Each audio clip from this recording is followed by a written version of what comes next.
I am Claire, 33 years old, and my husband lived a double life that blew up right over his open grave. After he died suddenly, his secret family from Ohio crashed the funeral, demanding his tech empire and our $2 million home. My attorney begged me to fight them in court, but I looked at their smug faces and said, "Let them have it all." My friends thought grief had destroyed my mind. At the final hearing, I signed the transfer papers and handed over the keys. They were celebrating their absolute victory, right up until their arrogant lawyer turned pale, his hands shaking violently as he read the name on the corporate lien documents. Before I continue this story, let me know where you are watching from in the comments below. Hit like and subscribe if you have ever had to outsmart people who tried to destroy you. The freezing Chicago rain felt like ice against my skin, but it was nothing compared to the coldness spreading through my chest. I stood at the edge of the freshly dug grave, staring down at the polished mahogany casket that held David, my husband. A massive heart attack ripped him away 3 days ago, leaving me a young widow clutching a wet umbrella and a broken future. The true nightmare was not resting beneath the dirt.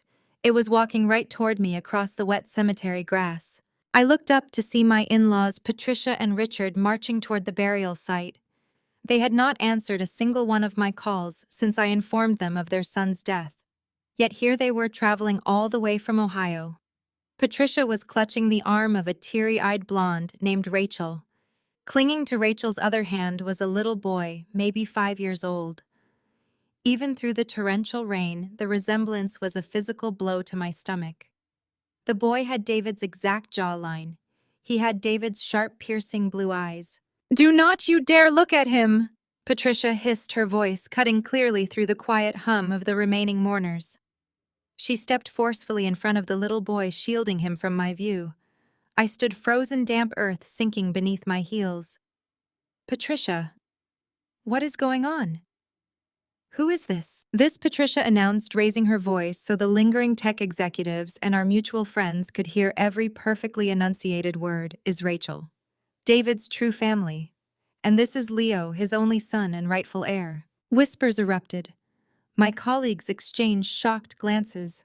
My hands trembled. I spent 6 years building a life with David.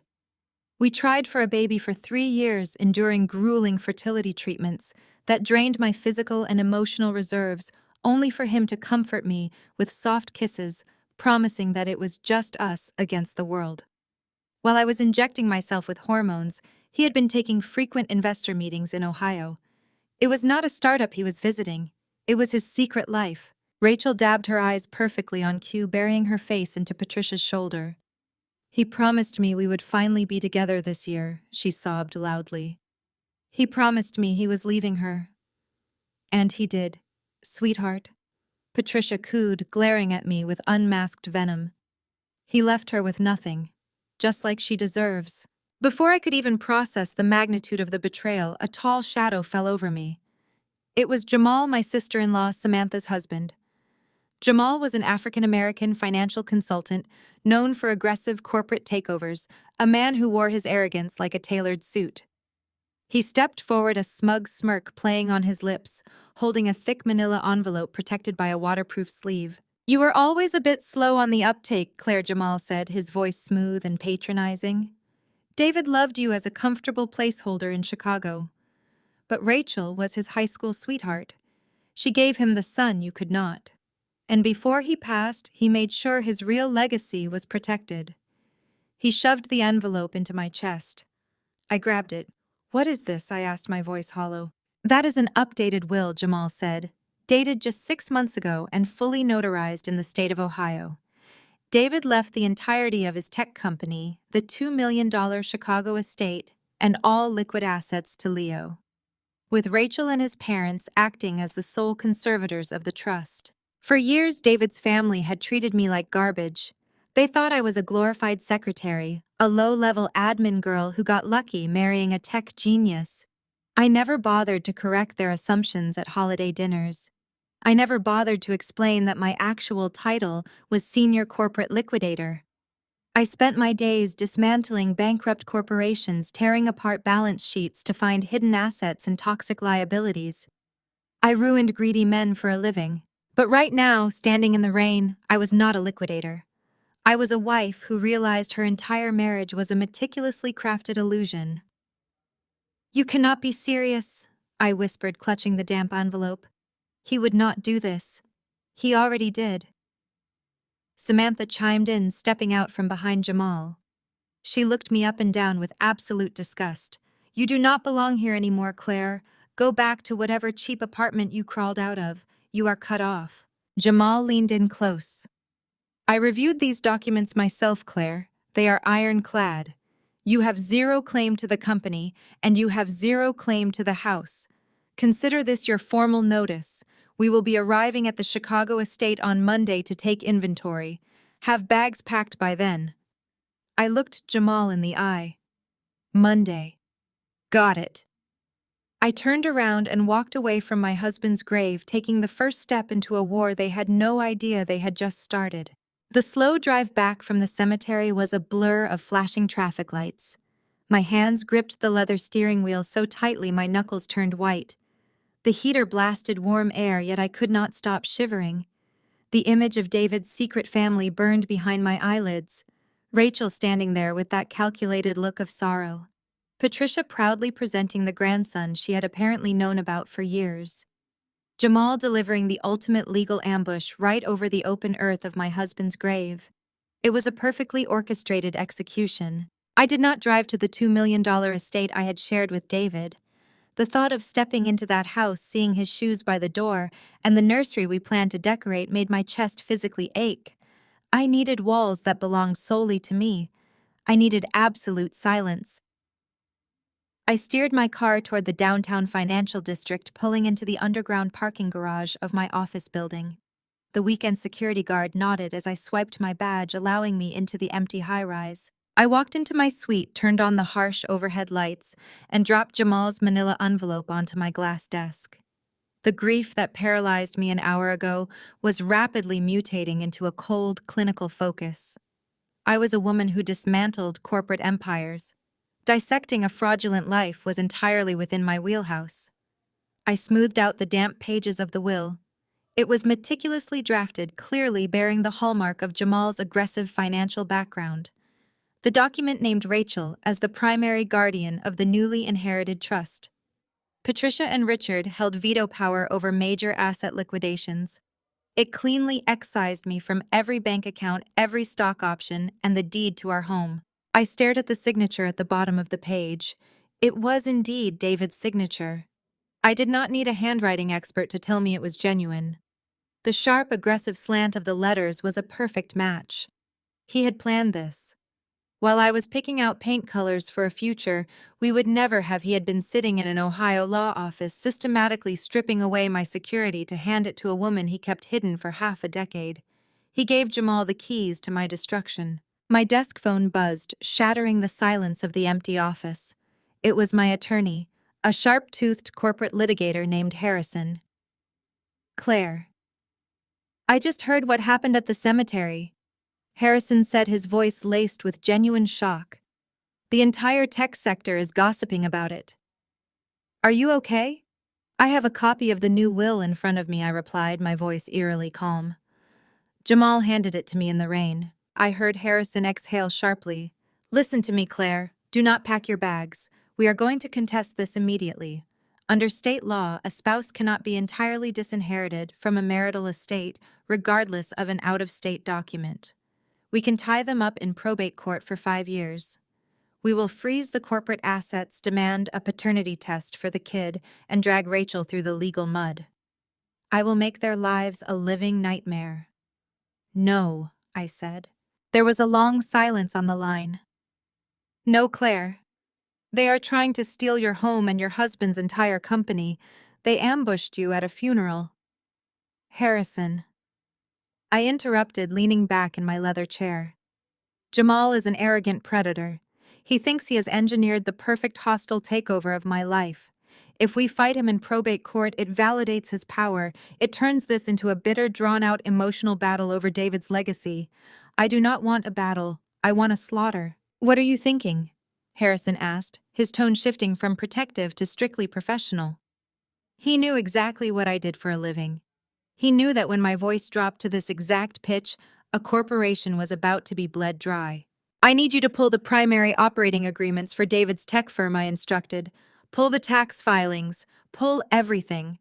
I want a comprehensive forensic audit of every single ledger, debt, and liability attached to his name.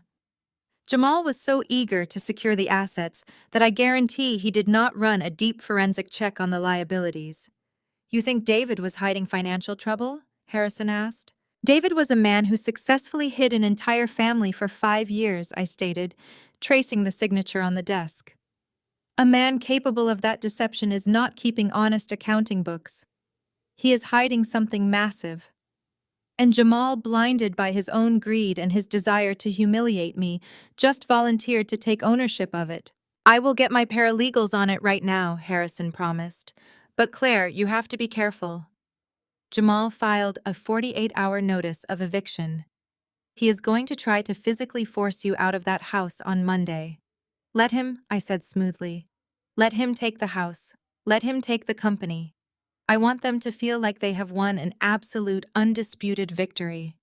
I want them to get so comfortable on their thrones that they do not notice the floorboards rotting beneath them. After hanging up, I opened my laptop to check my personal accounts. A glaring red notification blinked on the screen.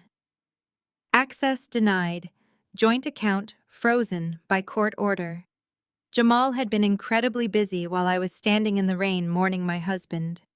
He had managed to file an emergency injunction leveraging David's death certificate and the new will to freeze all shared marital assets pending a probate review.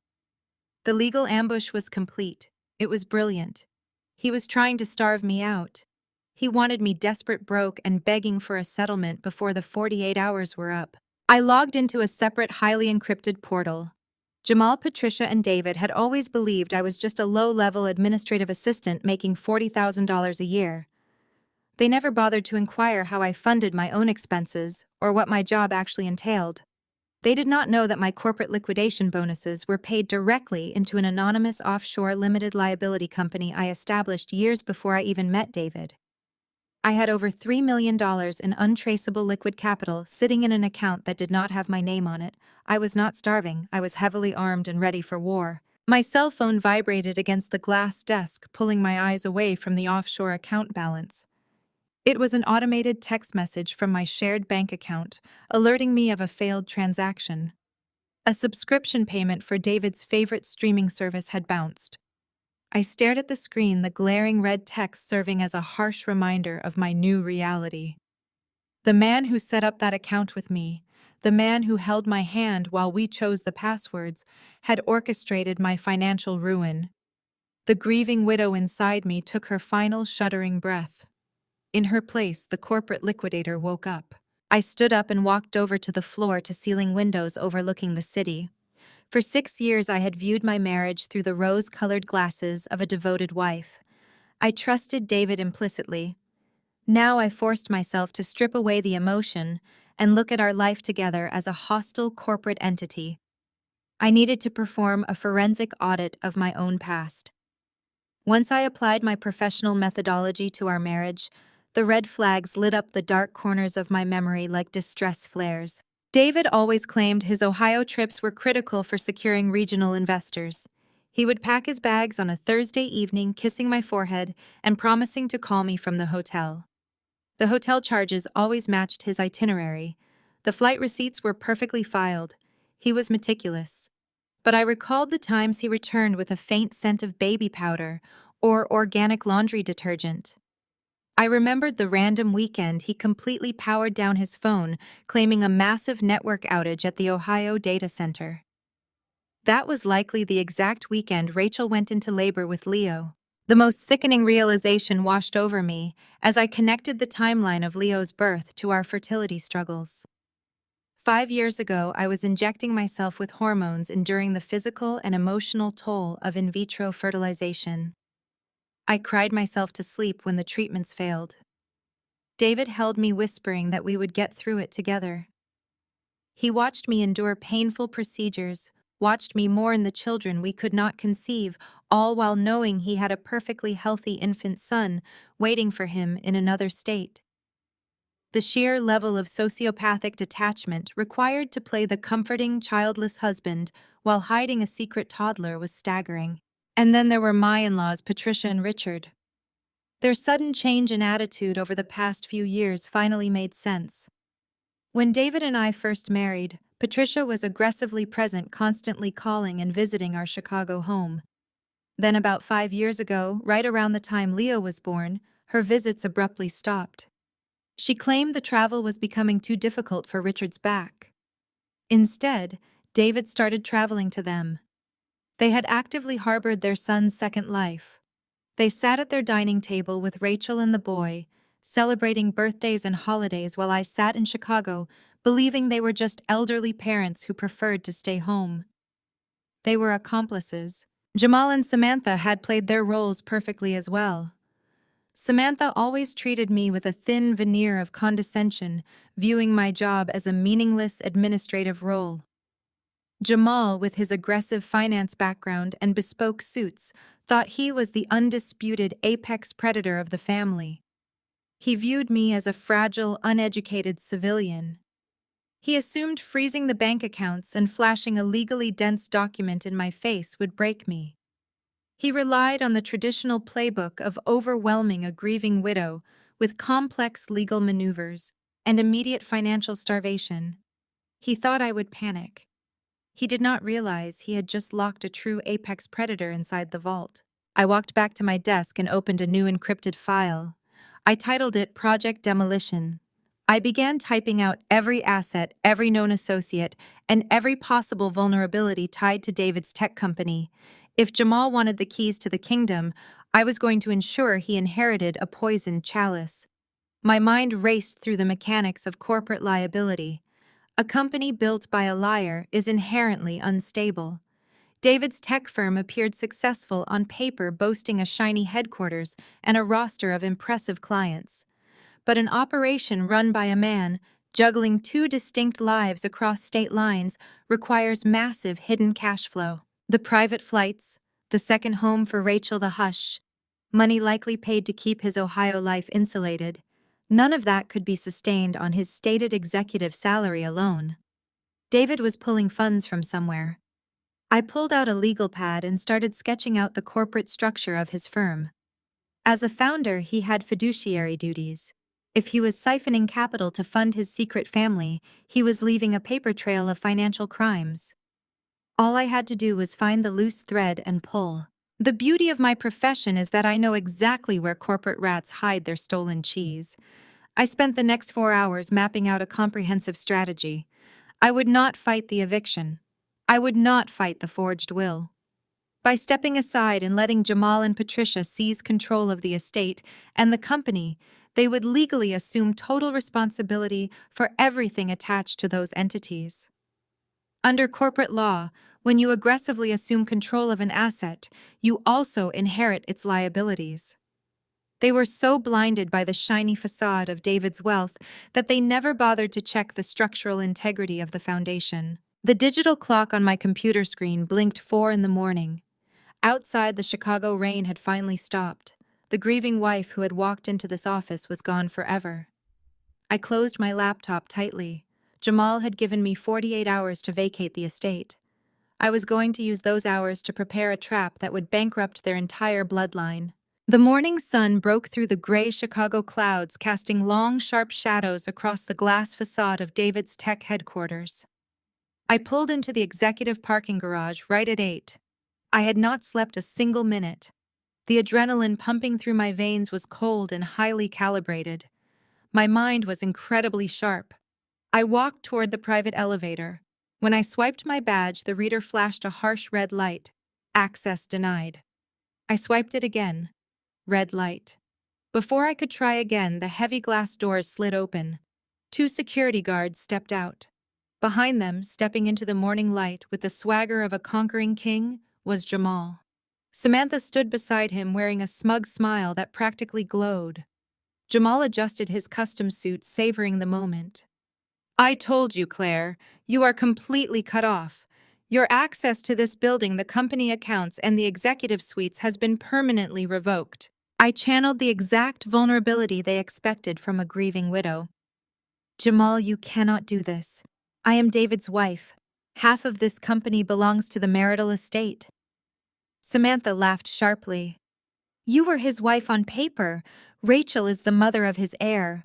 A judge granted us interim executive control over the corporate trust to protect Leo's assets. We are officially acting board members. You are just a trespasser. Jamal stepped closer, holding a folded legal document. I filed an emergency corporate injunction.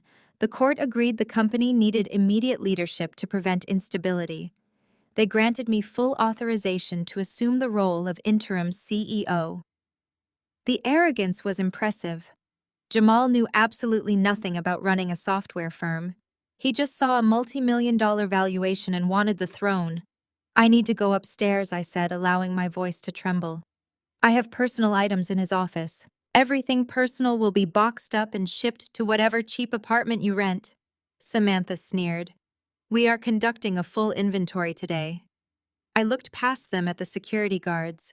These were men I had greeted every morning for 6 years. They looked at the ground, uncomfortable but bound by the legal paperwork. Jamal snapped his fingers. Escort her off the premises. If she tries to access the building again, call the police. The head of security took a hesitant step. Mrs. Reynolds, please. I let my shoulders slump, perfectly executing the posture of a defeated woman. You are stealing my husband's life work. You are taking everything. Jamal smiled a wide, predatory grin. I am securing my nephew's rightful inheritance from a woman who contributed absolutely nothing to its creation. Now get off my property. I turned and began walking toward the main lobby exit. Jamal and Samantha followed closely behind. They wanted a spectacle.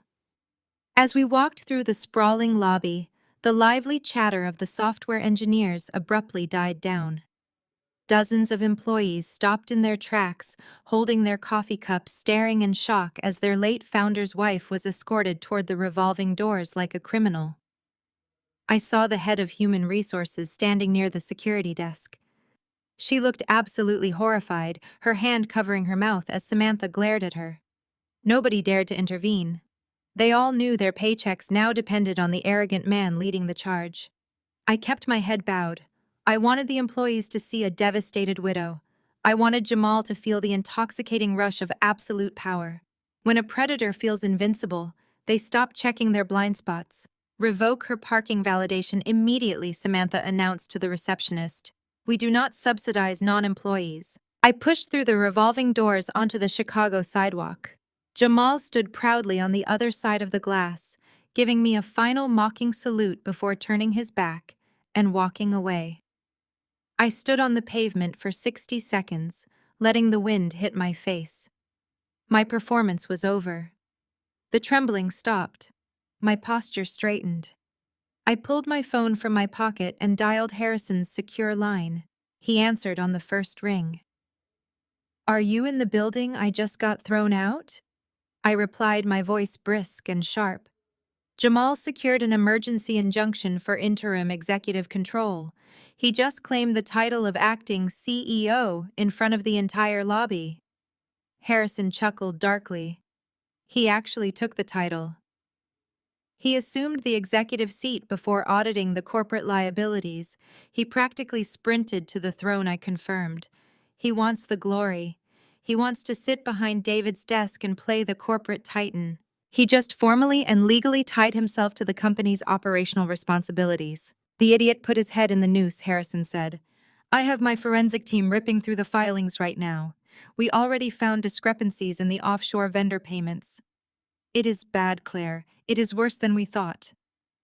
Keep digging, I instructed, walking purposefully toward the corner intersection to hail a cab. I need the exact numbers. I need to know how deep this hole goes before I push Jamal into it. Do not file any contest to the injunction. Let him have total, undisputed control.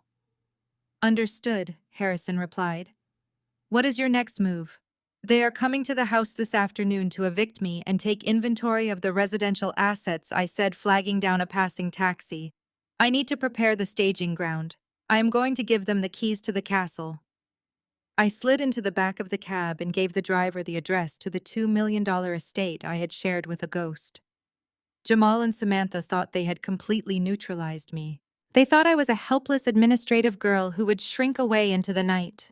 They had no idea by seizing David's company, they had just handcuffed themselves to a sinking ship.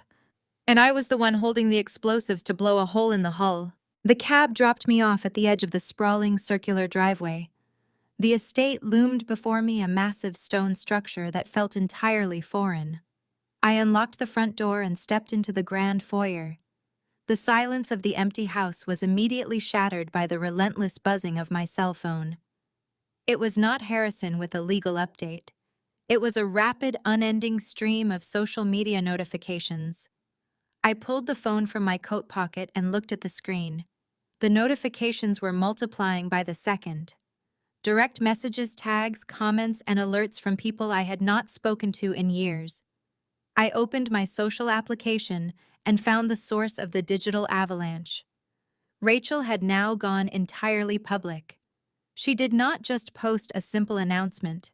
She launched a highly coordinated, weaponized smear campaign designed to obliterate my reputation before I could even formulate a defense. Rachel had created a public tribute page for David, accompanied by a lengthy, tear-stained narrative. The post featured a beautifully curated photo album. There was David holding a newborn Leo in a hospital room. There was David blowing out candles on a birthday cake with Rachel leaning against his shoulder. There was David teaching the little boy how to ride a bicycle in a sunny Ohio park. The visual evidence was devastating, specifically selected to present them as the picture-perfect American family disrupted by tragedy. But the photos were nothing compared to the text. Rachel spun a masterful tale of star-crossed lovers.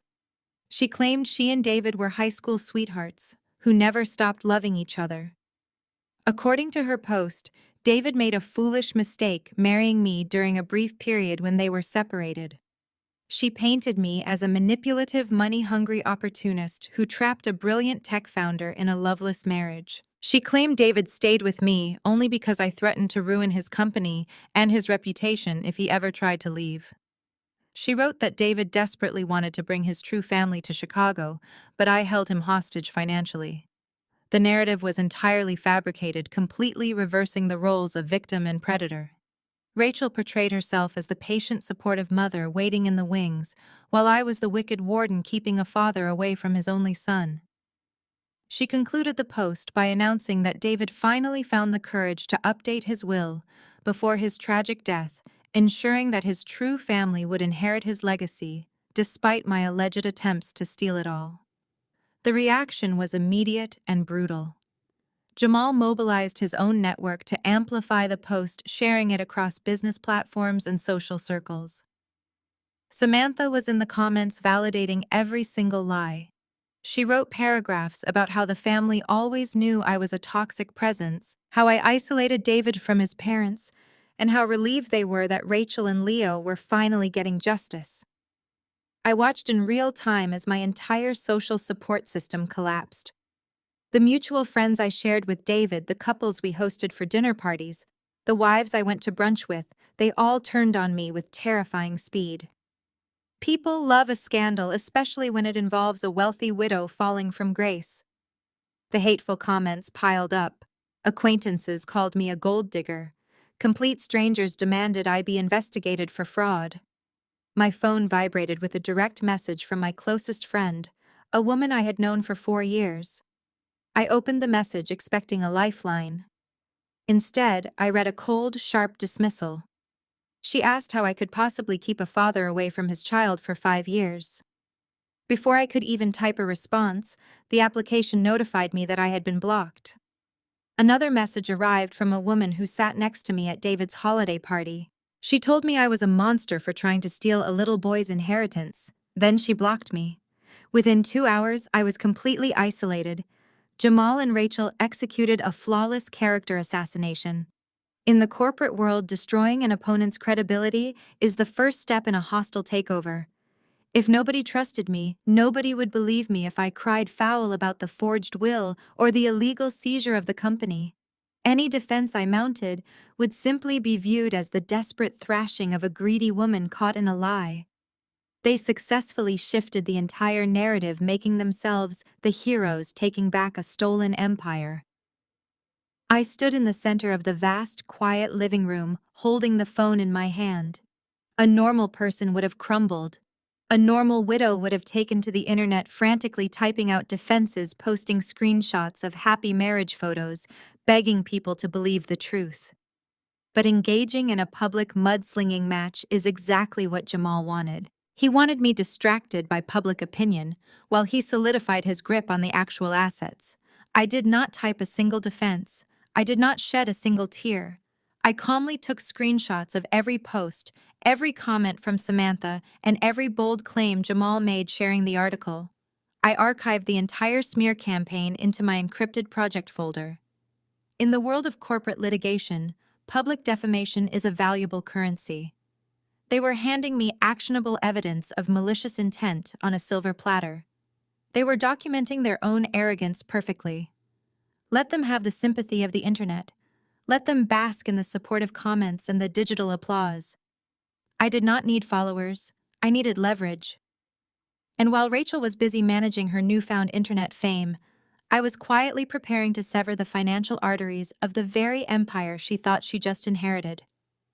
The 48-hour clock was ticking rapidly. Jamal was coming for the house tomorrow. It was time to set the stage for my strategic surrender and let the real games finally begin. I walked into the master bedroom and began pulling empty suitcases from the top shelf of the walk-in closet. If I was going to play the role of the defeated, financially ruined widow, I needed the props to match the performance.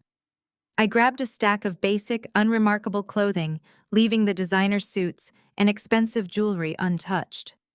As I folded a plain gray sweater, my phone vibrated on the mattress. It was an automated alert from the bank that held my primary checking account. The message was brief, stating that my debit card had been declined for a recurring utility payment. A second notification immediately followed from my secondary credit card provider. Account suspended pending legal review. I picked up the phone and dialed Harrison. He answered with the heavy sigh of a lawyer who had just spent the last hour fighting a losing battle with a clerk. Jamal did not just file an injunction for the company, Harrison said, his voice tight with frustration. He went nuclear. I just received copies of the filings from an Ohio county judge. Jamal managed to secure an ex parte emergency order freezing every single financial asset tied to David's social security number. Checking accounts, savings accounts, the mortgage escrow, even the joint credit cards you hold together. He locked down everything. An ex parte order means a judge granted the request without giving me a chance to defend myself. I walked over to the nightstand and sat on the edge of the bed. On what grounds did a judge sign off on freezing my personal grocery money? He claimed you are a severe flight risk, Harrison explained.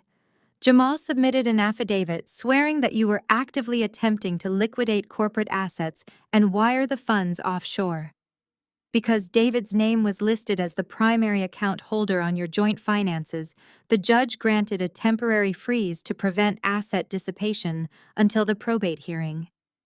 It is a completely shady legal maneuver, Claire. He definitely used a friendly judge in his local jurisdiction to push this through without standard oversight. The paperwork is full of holes, but untangling it will take at least 30 days. 30 days of absolute financial starvation. That was Jamal's strategy.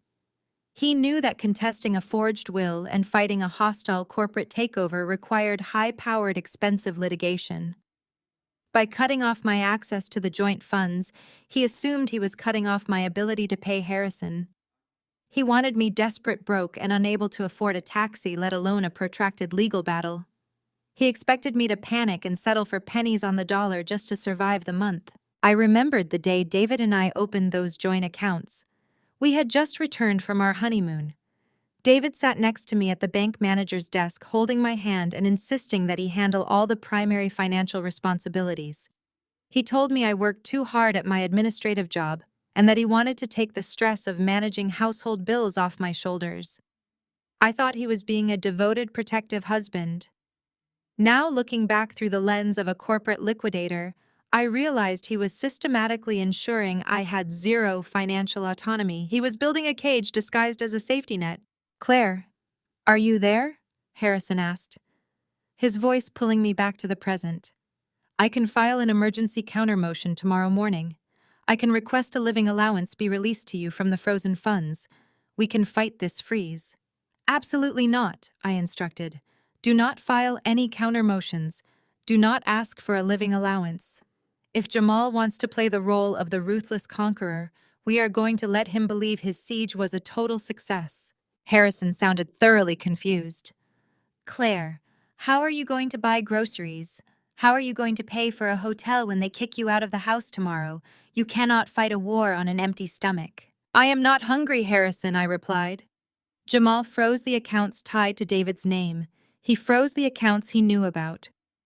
He has absolutely no idea that my corporate liquidation bonuses have been flowing into an anonymous limited liability company for the last 7 years.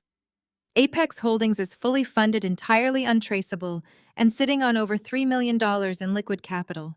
My personal war chest is completely untouched. I heard Harrison chuckle, a low, appreciative sound. "You are a terrifying woman, Claire. I need Jamal to believe his trap worked flawlessly," I continued. "I need him feeling arrogant and invincible. A confident enemy is a sloppy enemy. I am going to give him the exact reaction he is waiting for." I hung up the phone and took a deep breath, preparing myself for the next phase of the performance. I navigated to my contacts and dialed Jamal's number. It rang 3 times before he answered. "Claire," Jamal said, his voice dripping with condescension. "I am surprised you are calling me. I assumed you would be busy packing your bags." "Jamal," I said, forcing my voice to tremble. I injected a raw, desperate edge into my tone, breathing heavily, as if I were on the verge of a panic attack. "My card just declined at the grocery store. The bank said my accounts are frozen. I cannot even buy food. You cannot do this. You have to lift the freeze." Jamal let out a slow, satisfied laugh. The sound echoed through the phone, thick with malice. "I warned you at the cemetery, Claire. You are cut off. The court agrees that Leo's inheritance needs to be protected from a woman who clearly has no respect for David's final wishes." "Please," I begged, letting a sob hitch in my throat. "I have nothing. I cannot even afford a hotel room for tomorrow. Where am I supposed to go? You are leaving me with absolutely nothing." "That sounds like a personal problem," Jamal replied coldly. "You should have planned your life better instead of relying on a man who clearly did not want you. Be out of the house by noon tomorrow. If you leave quietly and do not cause a scene, I might consider giving you a few $100s from petty cash to cover a bus ticket. But if you try to fight me, I will make sure you are living on the street. Do you understand me?" "I understand," I whispered, sounding utterly broken. "Good girl," Jamal mocked, and the line went dead. I pulled the phone away from my ear and smiled. The trembling vanished instantly. The desperation evaporated, replaced by a cold, calculating thrill. Jamal had taken the bait completely. He truly believed he had stripped me of all my resources. He believed he had cornered a helpless, naive administrative assistant. He was so focused on executing his hostile takeover that he failed to secure his own perimeter. By freezing the marital accounts through an Ohio judge, he had legally documented his aggressive control over the estate. He was leaving a paper trail of his financial dominion, a trail that would make him legally liable for everything hidden in David's corporate closet. I walked back to the closet and finished throwing my plainest, cheapest clothes into a single suitcase. I left my expensive coats, my designer shoes, and the jewelry David had given me sitting in their display cases. A truly desperate, terrified woman running from an eviction would not have the presence of mind to pack her valuables. She would grab the bare minimum and flee. I intended to leave this house looking exactly like the victim they created. Tomorrow at noon, Jamal and Samantha would arrive to claim their prize. They would strut through the front doors, taking inventory of the expensive furniture and the artwork, celebrating their victory over the woman they despised. They would push me out into the cold, completely unaware that I was already executing a financial maneuver that would strip them of everything they owned. The board was set. The pieces were moving exactly as I commanded. The next morning arrived with a biting chill that seeped through the grand windows of the estate. I woke up on top of the covers of the guest bed, fully dressed in the cheap gray sweater and faded jeans I had selected the night before. I did not bother applying makeup. I pulled my hair into a messy, uneven knot at the base of my neck. I saw exactly what Jamal and Samantha expected: a shattered, exhausted woman who had given up. Before they arrived, I had one final call to make. I dialed Harrison. He answered with the sharp, rapid energy of a litigator ready to go to war. "I have the counter motions ready," Claire Harrison announced. "I can have a courier at the courthouse in 20 minutes. We can challenge the freeze and slap an injunction on Jamal immediately." "Stand down," I commanded, my voice dropping back into the cold, authoritative register of my profession. "Do not file a single paper, Harrison. Do not call the courthouse. You are going to do absolutely nothing." Harrison sighed heavily. "Claire, you are handing them the keys to an estate and a tech company. Letting this eviction notice expire without a challenge validates their authority. You are legally acknowledging Jamal as interim CEO. It sets a dangerous precedent." "That is the point," I explained. "I want them to have undisputed authority. Corporate law is clear, Harrison. When an individual aggressively assumes executive control of a company without due diligence, they also assume full legal and financial responsibility for its liabilities. Jamal is using a forged will to bypass probate and seize David's empire. By stepping aside, I am letting him hold a ticking time bomb." Harrison paused, his legal mind working through the mechanics of my trap. "You want them to take the liability?" Harrison realized, his tone shifting from frantic to deeply impressed. "You want Jamal to sign his name on the dotted line, officially binding himself to whatever massive debt David was hiding." "Exactly," I said. "Jamal thinks he is the smartest man in the room. He is so focused on stealing my wealth for Rachel's son that he is ignoring the rules of corporate acquisition. He thinks he is stealing a gold mine. I need him to lock the doors before he realizes it is a toxic dump. Filing a motion today disrupts his momentum and gives him a reason to review the books. I need him fueled by greed. Tell your accounting team to keep digging into David's ledgers, find the exact debt amount, but legally stand down." "Understood," Harrison said, his voice now laced with a dangerous thrill. "We will let them claim the throne. Call me when you are out of the house." I ended the call and walked down the grand staircase to the foyer, dragging my scuffed suitcase behind me. The wheels clattered loudly against the marble tile. I positioned myself near the front door and waited.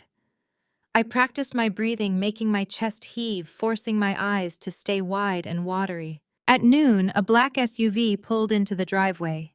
The front door swung open and Jamal walked in without knocking. He wore a sharp suit radiating absolute dominance. Samantha followed close behind, wearing a victorious sneer.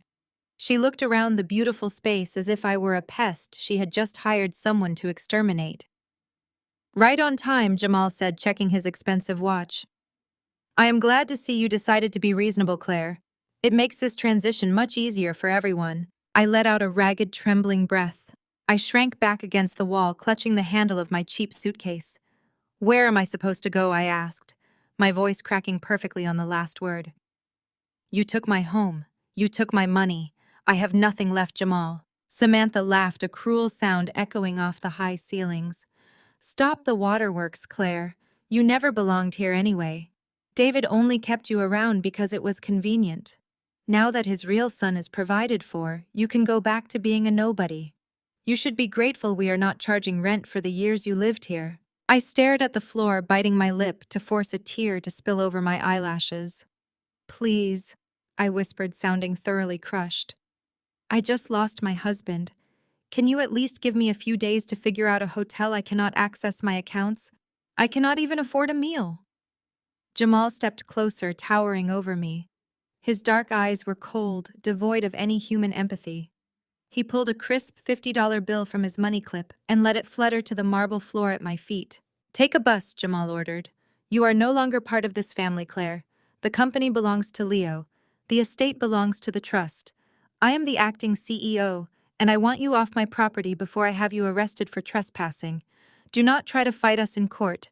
You do not have the resources, the intelligence, or the stamina to take me on." I slowly bent down and picked up the $50 bill with trembling fingers.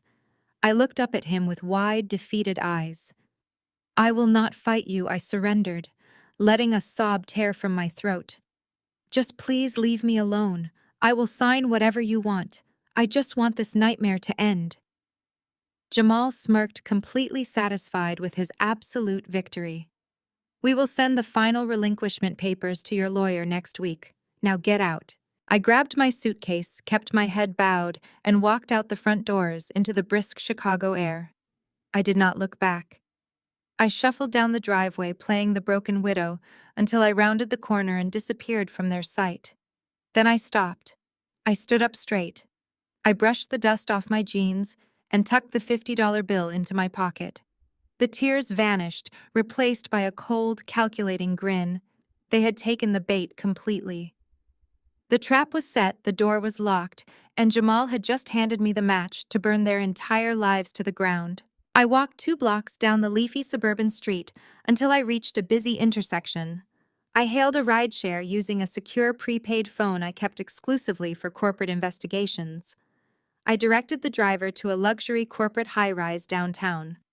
2 years ago, I signed a long-term lease on a sprawling penthouse suite under the name Apex Holdings. David never knew it existed.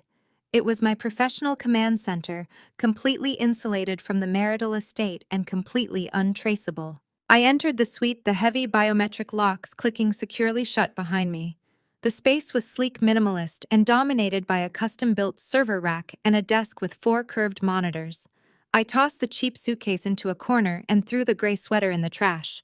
I poured myself a large glass of expensive scotch, tied my hair into a tight professional knot, and sat down at my terminal. The act was over. It was time to dissect my dead husband. David was a software engineer, which meant he believed he was smarter than everyone else. That arrogance always breeds predictable security flaws. He used military-grade encryption for his external client portals, but for his personal shadow ledgers, he used variations of the same encryption key he created during his college days. A key I had watched him physically type 1,000 times when he thought I was just blindly staring at his screen. I booted up my decryption software, input the bass strings, and let the algorithm hammer against his secure private cloud server. While the brute force program ran, I reviewed the preliminary data Harrison had forwarded from the public corporate filings. David's tech company, Zenith Solutions, looked spectacular on the surface. They boasted sleek offices, high-profile enterprise clients, and a steady stream of positive press. But as a corporate liquidator, I do not look at press releases. I look at cash flow. I look at accounts payable. I directly trace the money. The public ledgers showed a massive spike in operational expenses over the past 36 months. There were payments to unverified consulting groups in Ohio, mysterious licensing fees, and inflated marketing budgets. David was siphoning capital right out of his own venture to maintain Rachel's lifestyle and keep his parents completely silent. A sharp chime from my computer broke the silence of the penthouse. The custom decryption algorithm had successfully bypassed David's primary firewall. I was inside the belly of the beast. I opened the main directory, my eyes rapidly scanning the hidden folders. He had named the primary drive Project Horizon, a poetic name for a truly disgusting reality. I bypassed the personal photos and communication logs entirely. I did not care about his love letters to Rachel or his arrogant communications with Jamal. I only cared about the pure math. I opened the master financial spreadsheets. These were the real books. The ones he intentionally hid from the Internal Revenue Service and his own board of directors. My fingers flew across the keyboard, running pivot tables and cross-referencing his hidden offshore transfers against the company's stated revenue. The numbers were moving so fast, but my mind processed them with absolute clarity. The sheer volume of cash he was burning was staggering. Rachel's lifestyle was not just expensive, it was entirely parasitic. He had purchased her a sprawling estate in Ohio, fully staffed alongside luxury vehicles and a massive trust fund for Leo. To sustain that extreme level of hemorrhaging cash, David had to cross a fatal line. A tech company with that much overhead cannot simply fake consulting fees forever. The board would eventually demand a rigorous audit of the company finances. The investors would eventually want a massive return on their initial capital. He had to be patching the bleeding holes with something else entirely, something highly illegal. I dug deeper into a secure folder locked behind a secondary biometric wall. I easily bypassed it using a custom backdoor script I actively utilized during hostile takeovers of corrupted tech startups. The screen flooded with raw banking data. My breath caught in my throat. I leaned closer to the monitor, the blue light illuminating the cold satisfaction spreading across my face.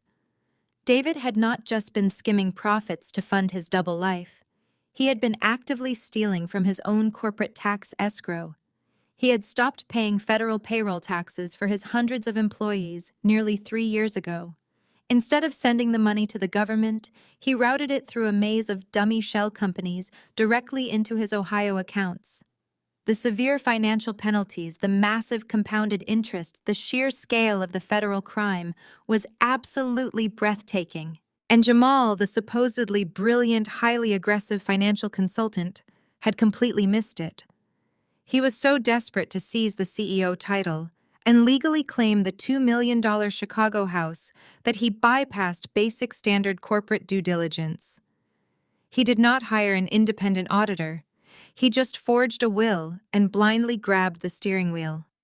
By formally declaring himself the interim CEO and officially assuming executive control of Zenith Solutions, Jamal had just legally volunteered to take the fall. The federal government does not care about messy family drama. They care exclusively about who is sitting in the executive chair when the music stops playing.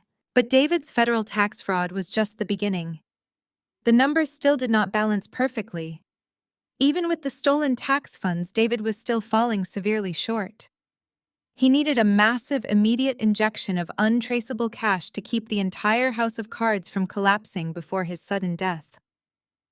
I pulled up the liabilities ledger, my eyes scanning the heavily encrypted debt schedules. He took out a loan. A massive, totally unregulated, incredibly dangerous, toxic loan.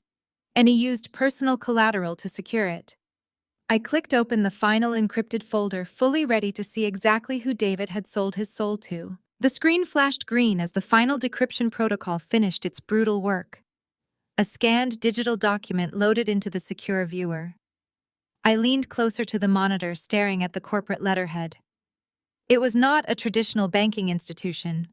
The logo belonged to a private equity syndicate that operated entirely in the unregulated shadows of corporate finance. They specialized in predatory lending, offering massive injections of fast capital to desperate founders at extortionate interest rates. I knew this firm perfectly. I had dismantled 3 of their victim companies over the past 4 years. They were ruthless, but their contracts were always a masterpiece of aggressive legal leverage. I scrolled down to the principal amount. $5 million. David had taken out a $5 million toxic corporate loan just 8 months ago. The terms were absolutely suicidal. The interest rate was a staggering 30% compounded monthly. But the true poison was hidden in the covenants. It was a strict mezzanine debt structure with an aggressive acceleration clause. If Zenith Solutions missed a single payment, the lender had the legal right to demand the entire $5 million principal immediately. If the company could not pay, the lender was authorized to bypass probate and seize all corporate assets, intellectual property, and operational accounts. David had literally signed away the company to buy himself a few more months of pretending to be a successful tech titan.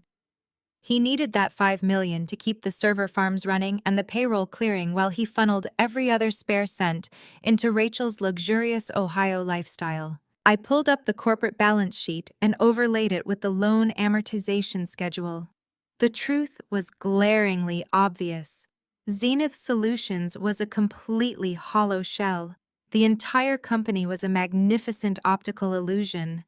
The expensive downtown Chicago lease, The catered employee lunches, the flashy marketing campaigns. It was all a desperately painted facade covering a massive financial sinkhole. There was no actual revenue supporting the operation. David had been burning through investor capital and this toxic $5 million loan just to maintain the appearance of a thriving business. He built an empire out of paper and gasoline, and then he died right before someone struck a match. But the toxic loan was not even the most dangerous explosive hidden in this server. I minimized the loan document and maximized the hidden payroll ledgers I had uncovered earlier. I needed to trace the exact mechanics of the $8 million federal tax evasion scheme. The audacity of what David had done was genuinely staggering.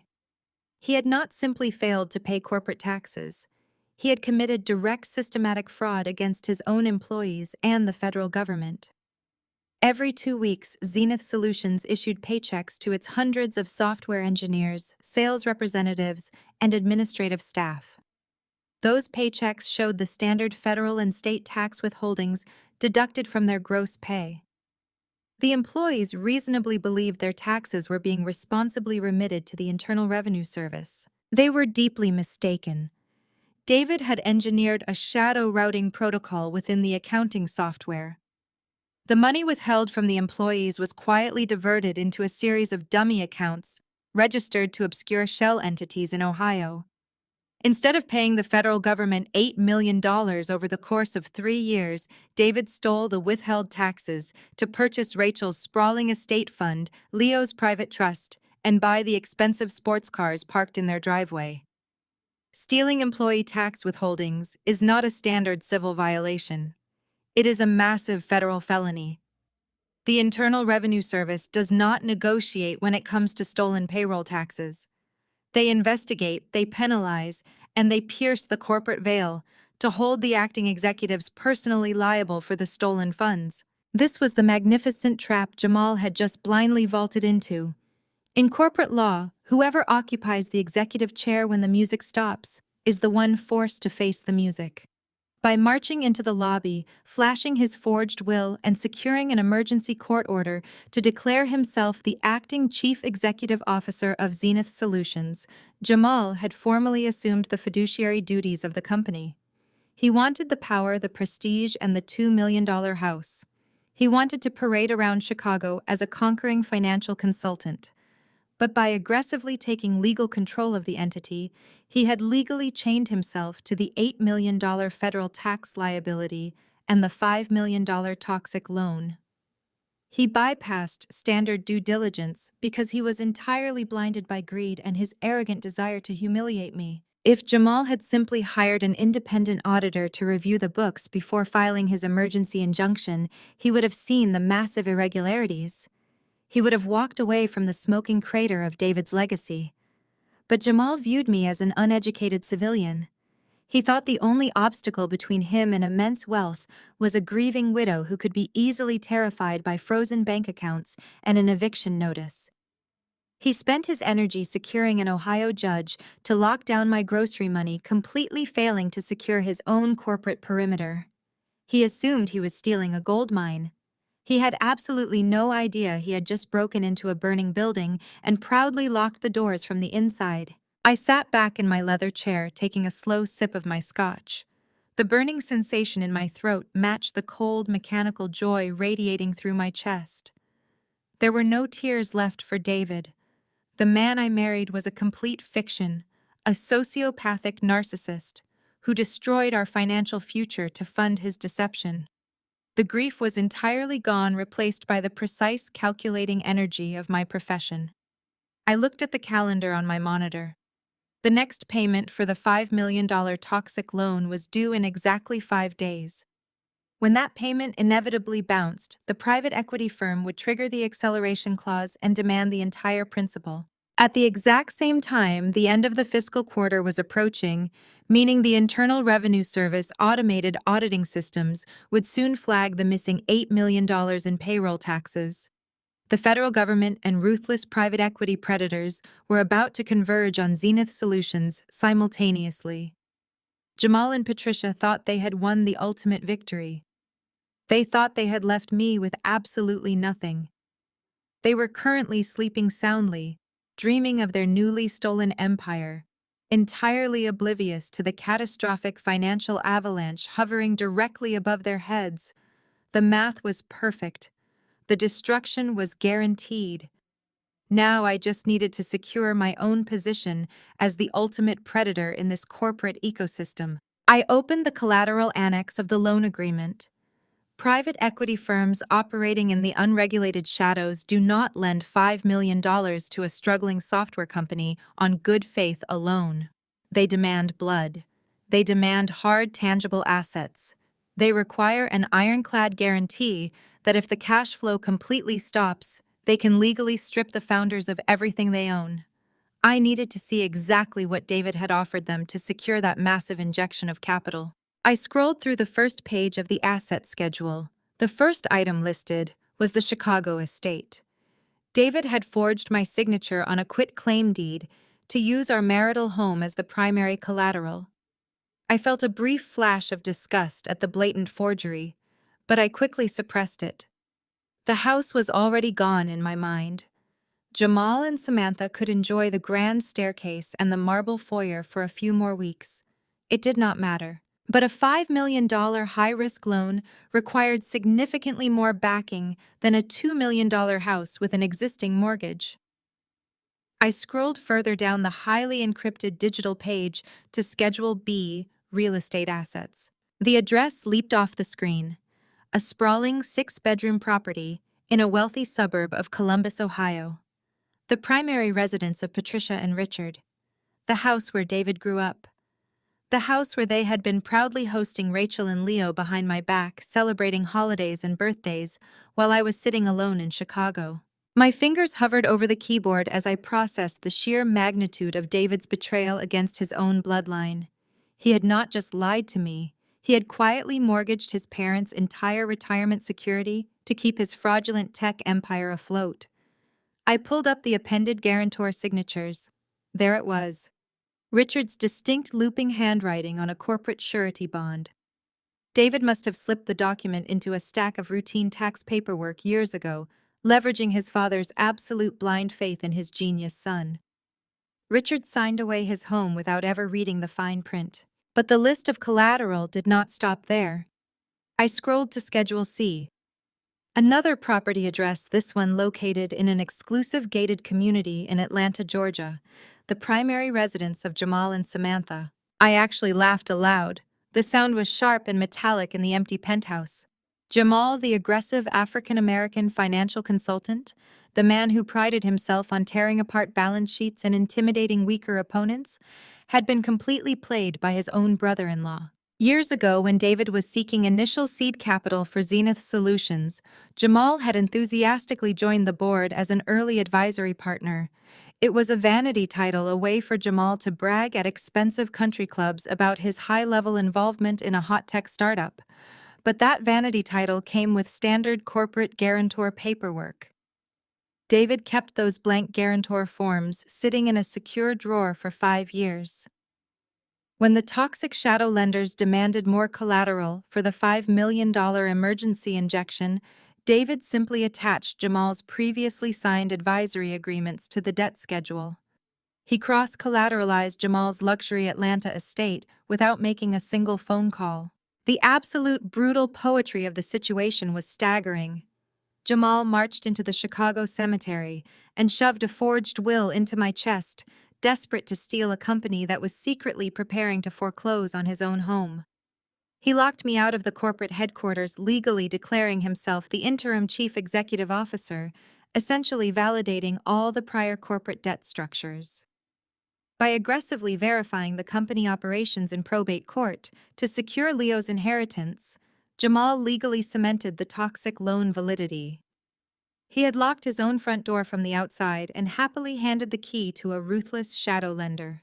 If the loan defaulted, the private equity firm would not waste time dragging a dead man's empty company through bankruptcy court. They would execute the acceleration clause and immediately seize the hard assets listed in the collateral schedules. They would seize the Chicago estate. They would seize Patricia and Richard's retirement home in Ohio. They would seize Jamal and Samantha's Atlanta mansion. David had built a massive financial bomb, tied his entire family to it, and died before the timer hit zero. Then Jamal, in his infinite arrogance, ran into the room and hugged the bomb intentionally, pushing me out of the blast radius. I leaned back in my leather chair and stared at the four glowing monitors. The Ohio family wanted David's legacy. They wanted the wealth, the prestige, and the unearned power. They believed they had utterly destroyed a weak, naive widow. They believed they were the untouchable royalty of this twisted narrative, protected by a forged will and an aggressive smear campaign. But I knew the rules of corporate slaughter better than anyone. A toxic loan held by an aggressive private equity syndicate is a blunt instrument. It destroys indiscriminately. If I left the loan in the hands of the shadow lenders, they would liquidate the family properties and take the massive profit for themselves. They would be the ones to crush Patricia and Jamal. I did not want anonymous bankers taking the profit. I wanted to hold the leash. I wanted to be the one who knocked on their front doors with the foreclosure notices in hand. I wanted to look Jamal directly in the eye when he realized the woman he threw onto the street was legally seizing his mansion. To execute that level of absolute vengeance, I could not just sit back and watch the company implode. I needed to own the implosion. I needed to control the debt. I pulled up my secure banking portal and checked the balance of Apex Holdings. $3.2 million in untraceable, perfectly clean capital.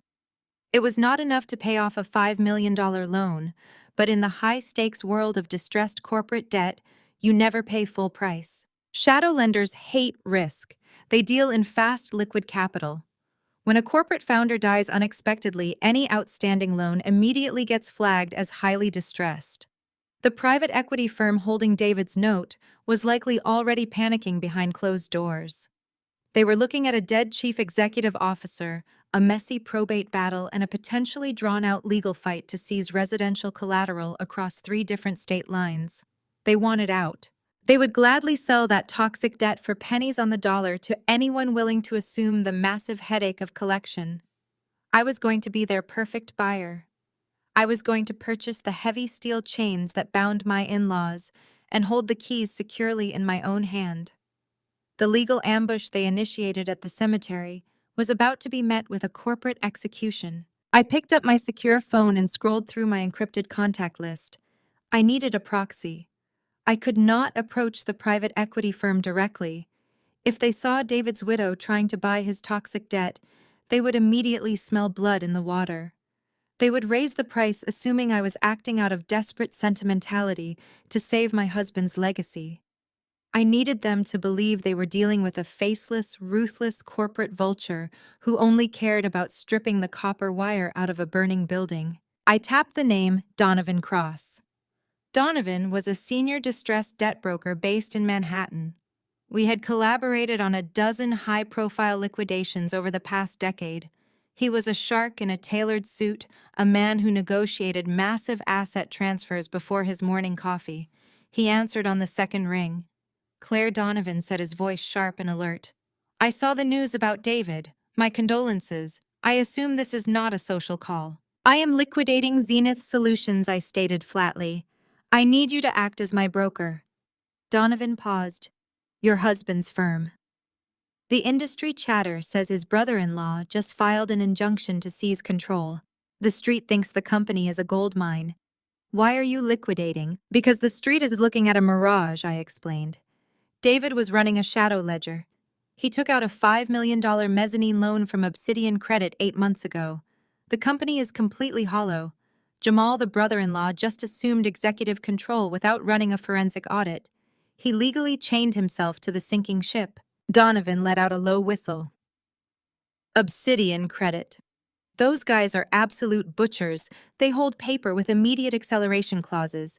If David is dead, they are already panicking about a protracted probate battle over the collateral.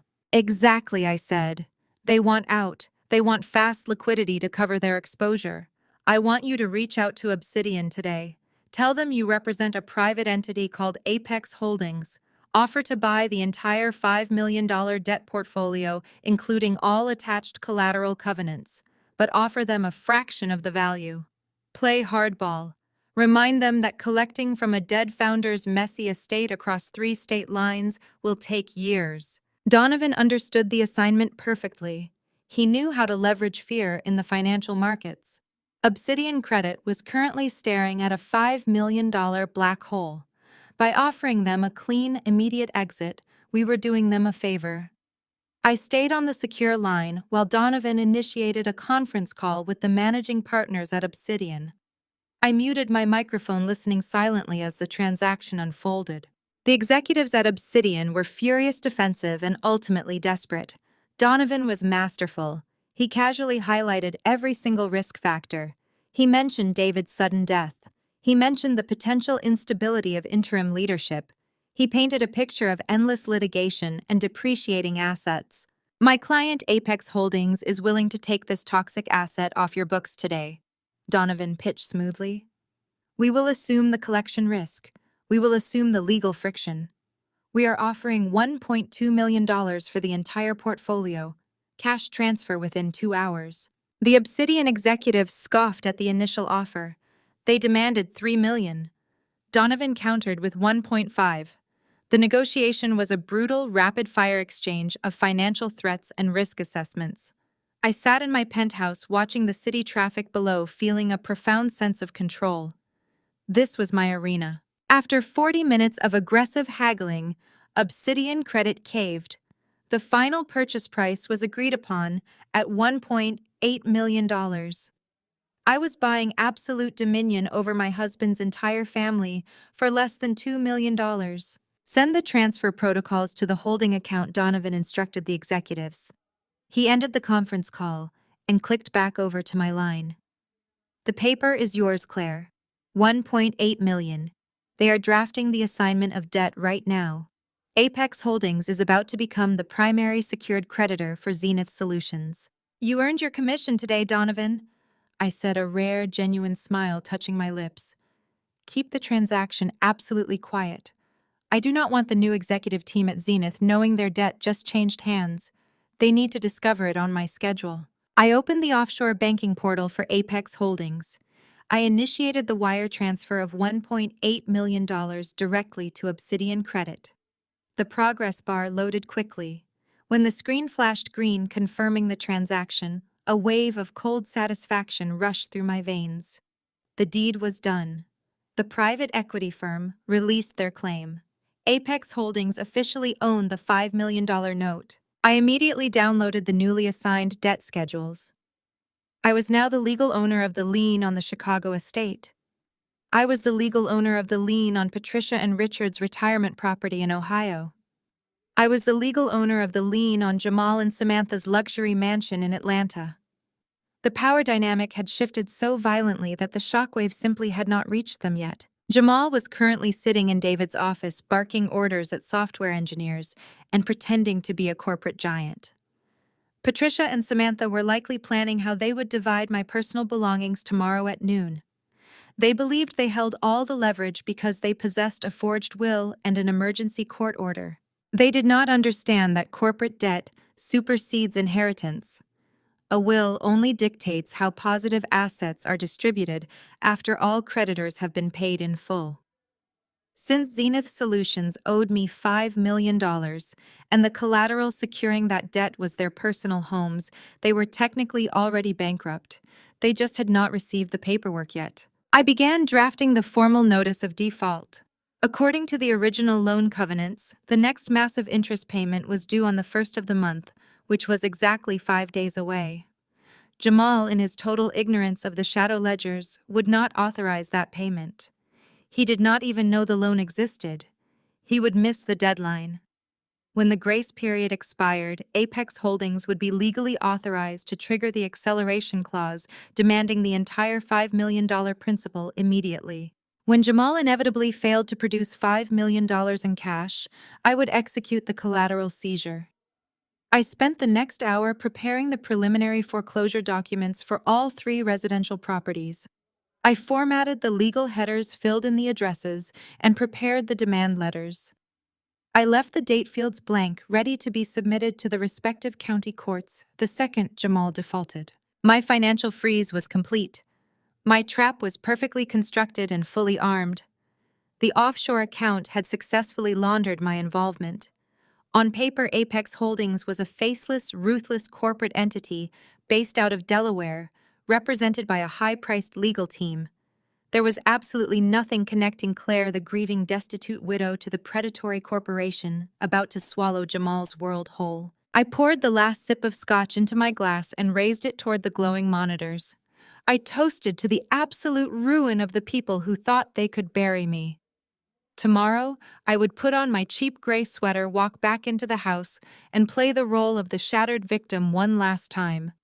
I would let them push me out the front door, knowing I held the deed to every single roof over their arrogant heads. The sun crested over the Chicago skyline, casting a harsh, brilliant light against the floor-to-ceiling windows of my penthouse. I had not slept yet. My mind was humming with a terrifying electric clarity. The purchase of the $5 million toxic debt from Obsidian Credit was officially complete. The digital ink was dry. The bank wire had cleared. I spent the early hours of the morning securing the legal mechanics of my invisible web. In corporate finance, owning the debt is only half the battle. The other half is ensuring your claim is absolutely bulletproof against any bankruptcy proceedings or sudden legal maneuvers by the debtor. I logged into the state's commercial registry database to update the Uniform Commercial Code filings. The forms act as a public declaration of a creditor's interest in a debtor's assets. Obsidian Credit had already filed the initial liens, but I needed to execute a formal assignment of those liens to Apex Holdings. I typed the commands with methodical precision.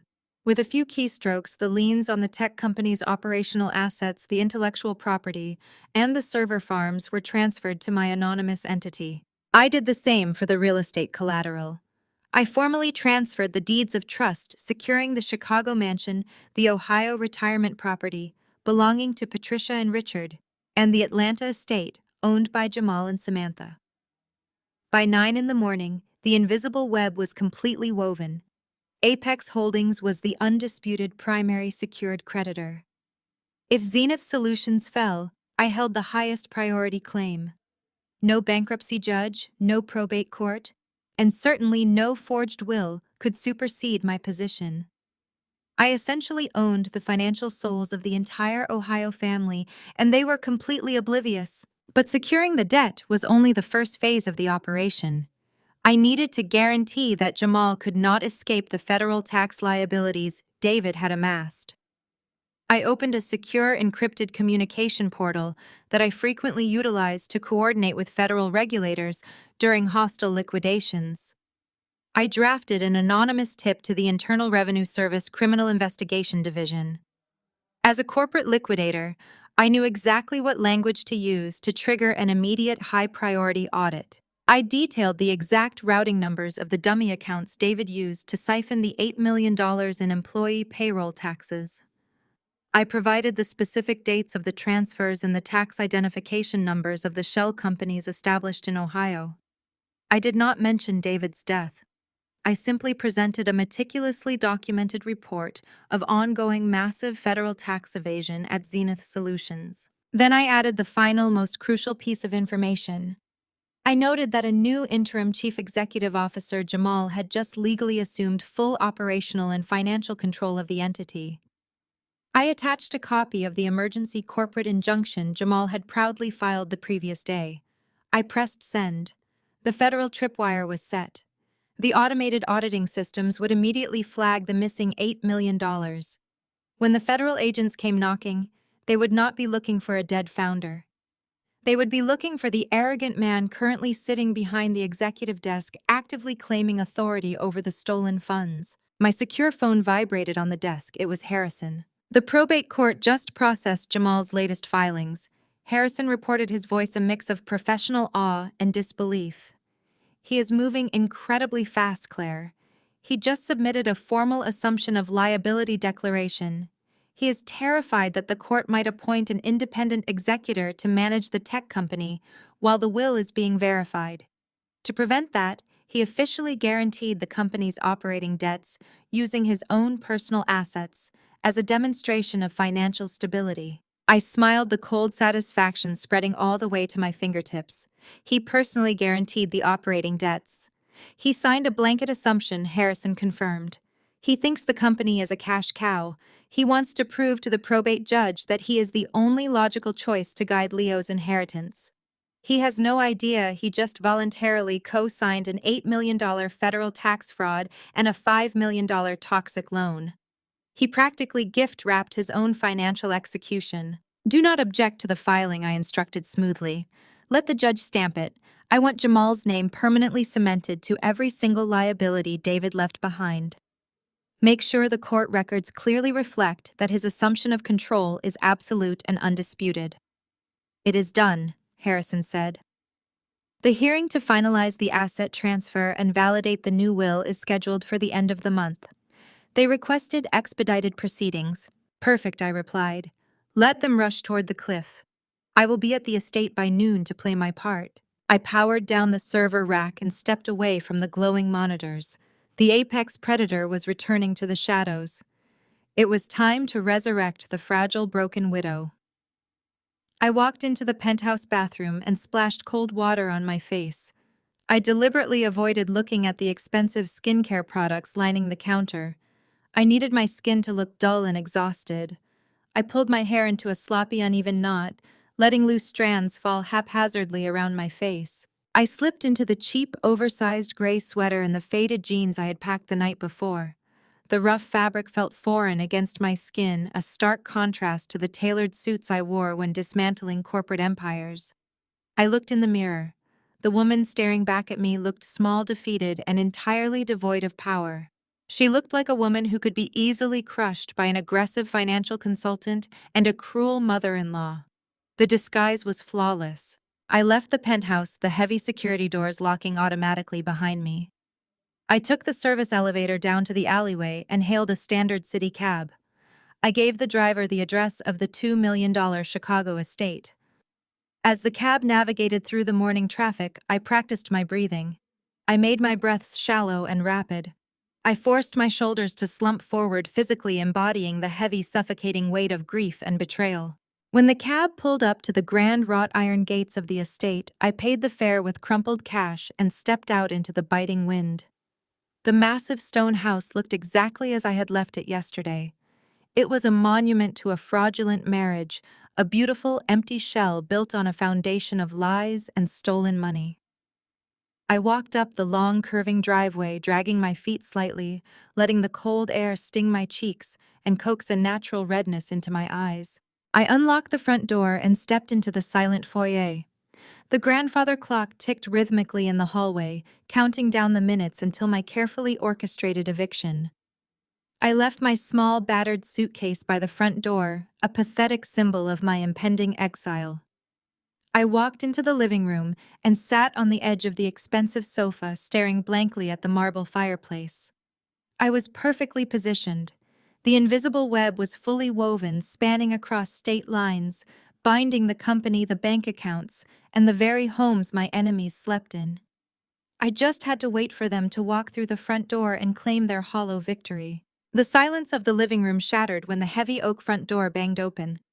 High heels clicked aggressively against the marble floor of the foyer. I did not move from the edge of the sofa. I kept my eyes fixed on the cold fireplace, letting my shoulders tremble as the footsteps approached. Patricia swept into the room first, wrapped in an expensive trench coat, her eyes scanning the space with absolute disdain.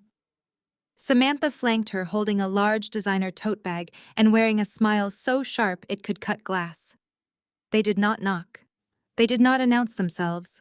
They simply invaded the space as if I had already ceased to exist. "Look at this place," Patricia sneered, running a manicured finger over the edge of a mahogany side table. David had such incredible taste, and she completely ruined it with these cheap pedestrian accents. "We will need to hire a professional decorator before we list it on the market. Or maybe keep it as a guest house for Rachel and Leo when they visit the city." Samantha laughed, tossing her tote bag onto a velvet armchair. "Jamal is already looking into interior designers. He is tied up at the corporate headquarters today, officially restructuring the executive board. He told us to come handle the trash removal." The trash! That was me. I forced a ragged gasp and stood up slowly, clutching the sleeves of my oversized gray sweater. "You cannot just walk in here," I said, making my voice waver perfectly. "This is still my home. The 48 hours are not up yet." Patricia turned her icy glare toward me. "This was never your home, Claire. You were a squatter living on borrowed time. David gave you a temporary lease on a life you could never afford on an administrative assistant salary. Now the lease is terminated." Before I could offer a pathetic protest, Samantha marched right past me and headed straight for the hallway closet. She threw the doors open and began grabbing the coats and jackets I had intentionally left behind. She did not bother folding them. She yanked them off the hangers in massive, tangled bunches. "What are you doing?" I cried out, rushing forward and hovering helplessly. "Please stop. Those are my things." Samantha ignored me entirely. She marched toward the front door, kicked it wide open, and hurled the bundle of coats directly onto the wet grass of the front lawn. The expensive fabric hit the mud with a dull thud. Patricia followed suit, walking over to the entryway console table. She picked up a framed photograph of David and me from our wedding day. She looked at it for a brief second, her lip curling in disgust, before she casually tossed it out the open door. The glass shattered across the stone porch. "Stop it," I begged, letting tears spill over my cheeks. "I am packing. I am leaving. You do not have to do this." "Oh, but we want to," Samantha said, returning from the master bedroom carrying the cheap suitcase I had packed the night before. She dragged it carelessly down the stairs, the wheels bouncing violently against the wood. She hauled it to the front door and kicked it out onto the porch. It tumbled down the concrete steps, bursting open on the wet lawn. My faded jeans and plain shirts scattered across the damp yard. I ran outside, dropping to my knees on the cold grass, frantically gathering my clothes. The damp chill seeped through my thin sweater immediately.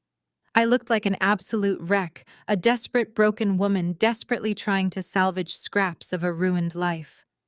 Several cars slowed down as they passed the estate. Neighbors I had politely waved to for years were peering out from their windows, watching the spectacle unfold. I let my shoulders shake, sobbing audibly into my hands. Patricia stepped out onto the porch, looking down at me from her elevated position. "This is the reality you deserve, Claire. You thought you could trick my brilliant son into giving you a life of luxury, but David was always 10 steps ahead of you. He secured his real family. He made sure Rachel and Leo would inherit the empire he built. You get the mud." Samantha stood beside her mother-in-law, filming the scene on her smartphone. "Jamal is going to love this," she said, laughing brightly. "The great Claire finally taking out the trash. Do not bother coming back to the corporate office either. Security has a photo of your tear-stained face at the front desk. If you step foot near Jamal or the company, you will be arrested." "Please, Patricia," I pleaded, looking up at her from the wet ground. "I have no access to my bank accounts. I have nowhere to sleep tonight. Just let me stay one more night to figure out a plan." Patricia's eyes were utterly void of sympathy. "I suggest you walk to a shelter, or call one of your low-class friends. This property now belongs to the trust. If you are not off this lawn in 5 minutes, I am calling the police and reporting a hostile trespasser." The heavy front door slammed shut, echoing with a resounding final thud. The deadbolt clicked into place. I was locked out of the $2 million estate. I stayed on my knees for another 60 seconds, keeping my head bowed as a few more neighbor cars drove past. I slowly gathered the scattered shirts and shoved them back into the cheap suitcase. I stood up, shivering slightly in the cold wind. My performance was complete. The audience had bought every single second of the act. I turned my back on the grand stone house and walked down the long driveway toward the street. Patricia and Samantha thought they had just executed a flawless, humiliating eviction. They thought dumping my clothes on the lawn was the ultimate assertion of their dominance. They had no idea they had just aggressively claimed ownership of a property that was already heavily leveraged against a $5 million toxic loan.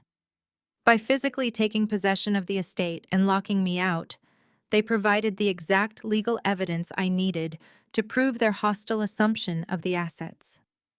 In the eyes of the law, their forceful entry established irrefutable control. I pulled my secure phone from my pocket as I reached the sidewalk. I opened a message to my attorney. The text was simple and direct. "The eviction is complete. They have taken physical possession of the residential asset. The trap is locked. Harrison replied less than a minute later. Excellent. Jamal just finalized the corporate takeover paperwork downtown. They are fully loaded with the liability. When do we strike? I typed my response without breaking my stride, the cold wind feeling suddenly refreshing against my face. We invite them to a mediation. We let them draft the surrender. I hailed a passing taxi, throwing the dirty suitcase into the trunk. As the car pulled away from the neighborhood, I allowed a small, sharp smile to break across my face. The Ohio family had their fun playing the conquerors. It was time to invite them to the negotiating table and let them sign their own financial death warrants. I directed the taxi to Harrison's downtown law firm. The sprawling glass-walled offices were usually reserved for high-stakes corporate warfare, but today they would serve as the stage for my ultimate theatrical debut. I bypassed the main reception and took the private elevator straight to Harrison's personal suite. He was waiting for me behind his desk, reviewing a stack of fresh injunctions Jamal had proudly filed that morning. They took the bait on the house. I told Harrison, dropping my muddy suitcase onto his pristine carpet. Patricia and Samantha physically evicted me. They tossed my clothes onto the lawn and locked the doors. In the eyes of the law, they have formally and aggressively seized the residential asset. Harrison smiled a sharp, predatory grin. Perfect. Jamal is simultaneously filing paperwork to formally integrate David's tech company into a newly formed family trust. He listed himself as the principal managing director. He is binding himself so tightly to the company's liability that he will need a blowtorch to get free. What is the next step? Call their legal counsel, I instructed, sinking into a plush leather chair. Tell them your client is financially exhausted, emotionally broken, and terrified of a protracted legal battle. Request an emergency mediation session for tomorrow morning. Tell them I am ready to surrender the entire estate if they agree to lift the freeze on my personal checking accounts. Make sure you sound frustrated with me. Let them believe you are a high-priced lawyer stuck with a weak, hysterical widow who just wants to run away. Harrison picked up his phone, his eyes gleaming. Consider it done. 48 hours later, I sat in the largest conference room of Harrison's firm. I wore the same cheap gray sweater and faded jeans. I had rubbed at my eyes until they were bloodshot and swollen. I kept my shoulders hunched, staring fixedly at the polished mahogany table, my hands trembling visibly around a lukewarm cup of coffee. The heavy glass doors swung open. Jamal walked in first, wearing a custom-tailored charcoal suit that probably cost more than my first car. He carried himself with the bloated confidence of a conqueror stepping onto vanquished soil. Patricia and Samantha followed, adorned in pristine cashmere coats and carrying designer handbags, casting disgusted glances at my disheveled appearance. Rachel walked in last, holding little Leo by the hand, wearing a subtle, triumphant smirk. They had brought their attorney, a silver-haired, aggressive litigator named Montgomery, who immediately dropped his thick leather briefcase onto the table with a loud, intimidating thud. "Let us make this quick," Montgomery stated, not bothering to offer a greeting. "My clients have busy schedules. Jamal has a company to run. We are here strictly as a courtesy to hear your terms of surrender, Claire." I looked up, letting my bottom lip quiver. I glanced at Jamal, then at Patricia, allowing a single perfectly timed tear to spill over my eyelashes and run down my cheek. "I just want this to stop," I whispered, my voice cracking under the weight of fabricated despair. "I cannot do this anymore. I cannot fight you. You froze my bank accounts. You threw my clothes onto the wet grass. I spent the last 2 nights sleeping on a friend's couch because I cannot even afford a hotel room. Please, you have broken me." Patricia let out a soft, mocking laugh. "You broke yourself, Claire. You tried to cling to a life that never belonged to you. David always intended for Rachel and Leo to have his wealth. We are merely correcting your greedy interference." "I am not greedy," I sobbed, burying my face in my hands. I let my shoulders heave, crying loudly into my palms. Inside, behind the wall of my own hands, my face was entirely neutral. I was calculating the exact legal phrasing I needed to extract from them. Harrison placed a comforting hand on my back, playing the role of the sympathetic but defeated attorney. My client is prepared to waive all rights to contest the revised will, Harrison announced to Montgomery. She will formally relinquish any claim to the Chicago estate, the liquid assets, and her spousal share of the tech company. In exchange, we are asking that your clients lift the emergency freeze on her personal checking accounts so she can secure basic living arrangements, and we ask for a signed agreement that your clients will not pursue her for legal fees. Jamal leaned forward, resting his elbows on the mahogany table. He looked at me like a hawk staring at a wounded rabbit. You want to walk away clean, no, Claire? It is not that simple. If we accept your surrender, you sign over everything. You forfeit the estate, you forfeit the company, and you forfeit any future claims to David's legacy. You sign a blanket waiver. I will sign it. I cried, looking up at him with wide, desperate eyes. I do not want the company, Jamal. I do not want anything to do with it or its obligations. Take it. Take the business, take the house, take the assets and the liabilities. I just want to be cut free from all of it. Please just take it all so I can move on with my life. I deliberately threw the word liabilities into the breathless, hysterical rant. I watched Montgomery's eyes narrow for a fraction of a second, but Jamal waved his hand dismissively before the lawyer could process the statement. We gladly accept full ownership and operational control of the entities, Jamal declared, puffing out his chest. I have already stepped in to correct the horrific mismanagement David left behind. We do not need your permission to take the company, Claire. We are taking it. We are simply allowing you to surrender before I bankrupt you in civil court. Thank you. I wept, bowing my head again. Thank you, Jamal. I will sign whatever you draft. Just please make sure the paperwork clearly states that your family is assuming total ownership of the company and all its associated legal obligations. I need to know I am completely severed from his debts. Done, Jamal scoffed. Draft the absolute surrender, Montgomery. Include a full assumption of assets and liabilities clause for the family trust. I want her legally barred from ever stepping foot near my company again. Montgomery opened his briefcase and pulled out a gold pen. I will have the documents drafted by this afternoon. We can schedule the final signing and the probate validation hearing for Friday morning. Friday, I whispered, wiping my wet cheeks with the sleeve of my oversized sweater. I will be there. I promise. Patricia stood up, adjusting her cashmere coat. Let us go, Jamal. The air in here is absolutely stifling. I cannot stand looking at her pathetic face for another second. The Ohio family filed out of the conference room, leaving behind a cloud of expensive perfume and staggering arrogance. Rachel cast one final victorious glance over her shoulder before the heavy glass doors swung shut. I sat perfectly still for 5 seconds. Then I slowly lowered my hands from my face. The tears stopped instantly.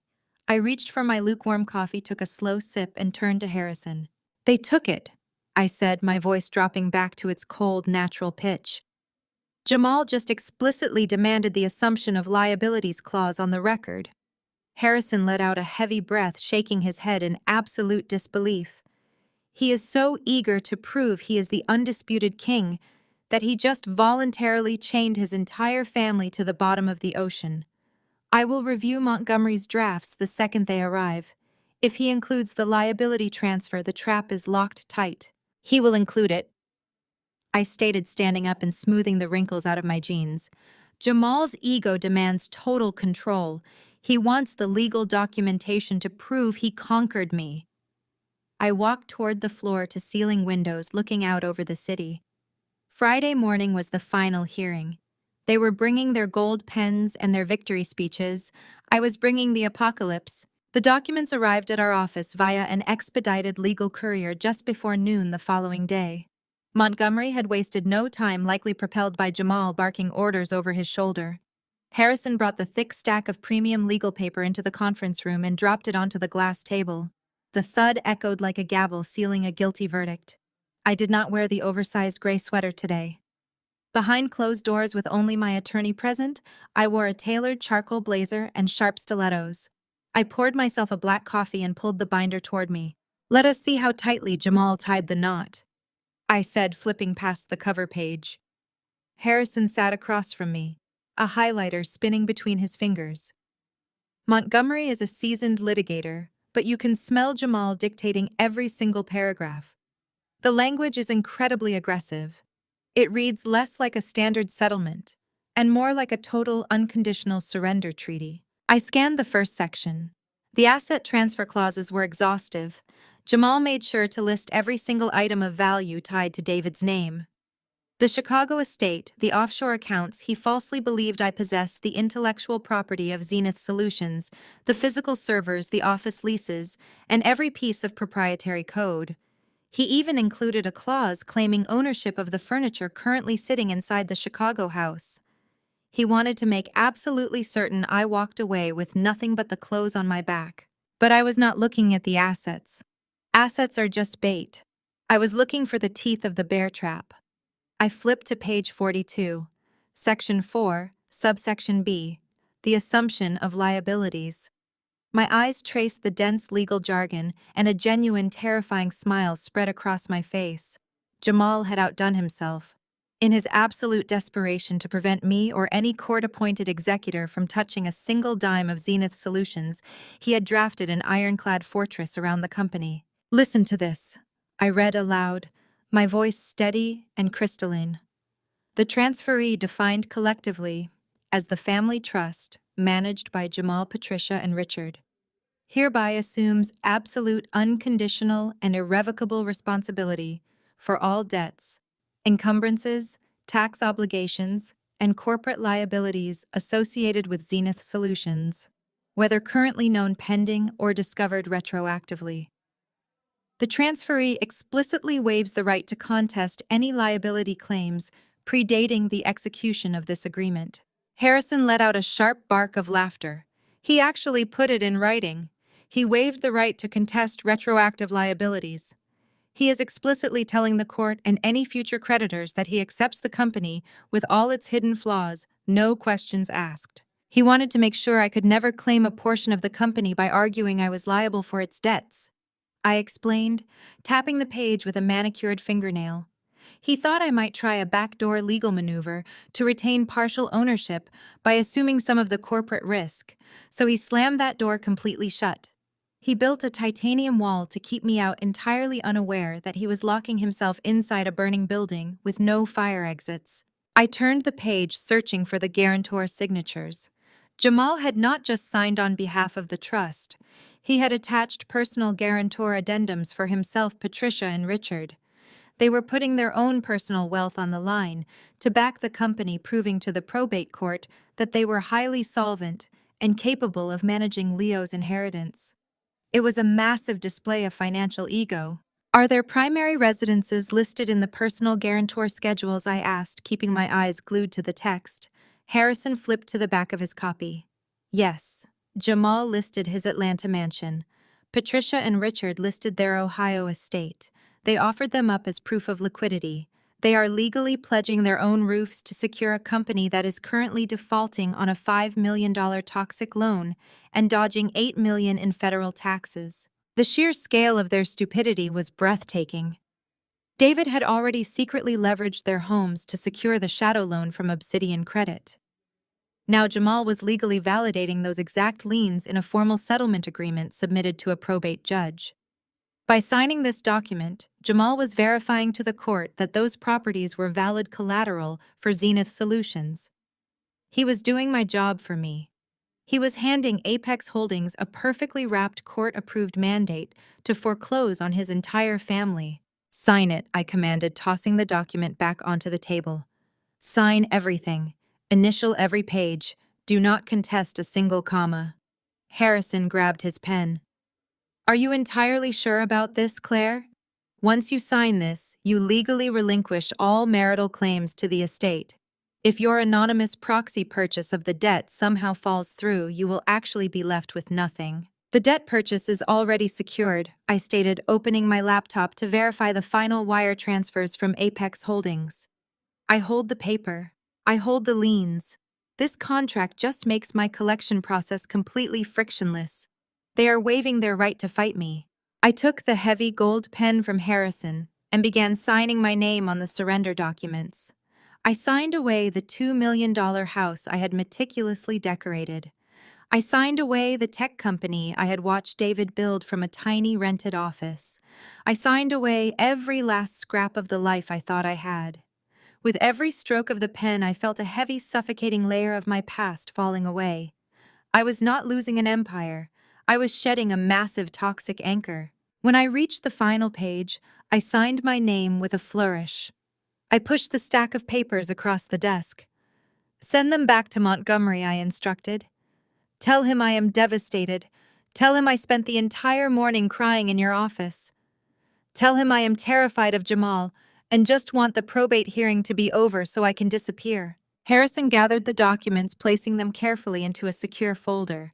He looked at me with a mixture of fear and profound respect. "The final probate hearing is scheduled for tomorrow at 9 in the morning at the Central Courthouse. The judge will officially enter this settlement into the public record and transfer the assets." I stood up and buttoned my blazer. "Tomorrow morning I'm going to walk into that courtroom wearing my cheap sweater and my faded jeans. I am going to let Patricia glare at me. I am going to let Rachel hold her son and gloat. I am going to let Jamal stand before the judge and proudly declare himself the new king of Zenith Solutions. And the exact second the judge drops the gavel and finalizes this contract, I am going to detonate the bomb." I walked out of Harrison's office and into the bustling Chicago street. The cold air felt electric. For the last 5 years, I had been a pawn in a game I did not even know I was playing. David had used my stability to fund his secret life. His family had used my grief to stage a hostile takeover. But they had all made a fatal miscalculation. They forgot to ask what I did for a living. I spent my days breaking arrogant corporations and liquidating fraudulent men. And tomorrow, I was going to liquidate my own family. The heavy oak doors of the Cook County Probate Courthouse swung open, revealing a cavernous hall lined with marble pillars and echoing with the hushed, frantic whispers of 100 different legal battles.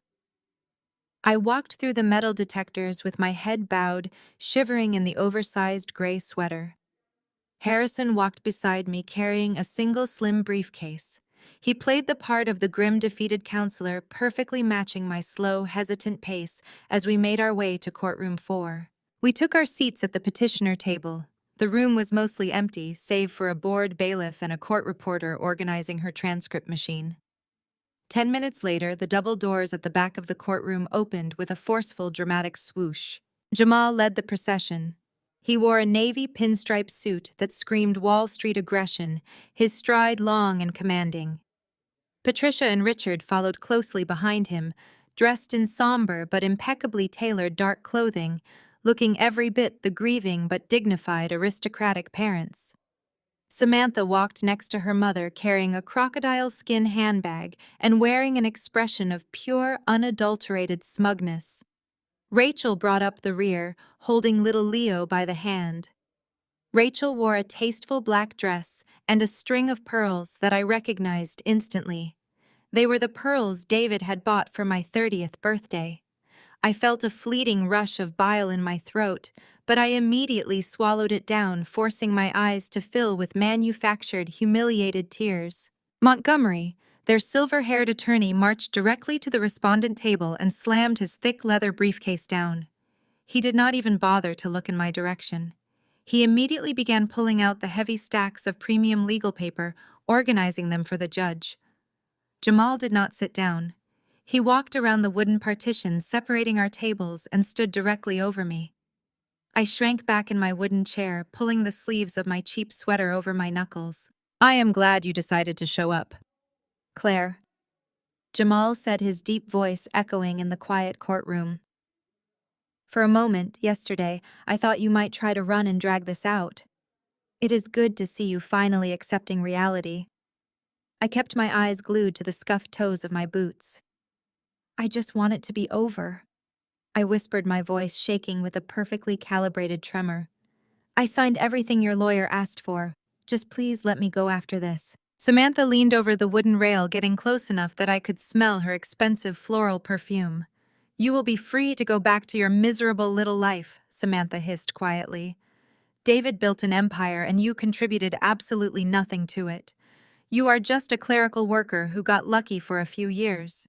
It is time for the real family to take charge of the assets. Harrison stood up, positioning himself between me and my aggressive in-laws.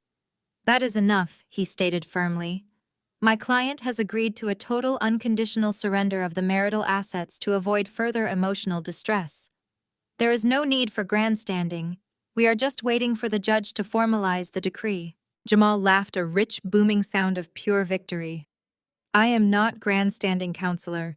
I am just making sure the administrative assistant understands her place in the corporate hierarchy.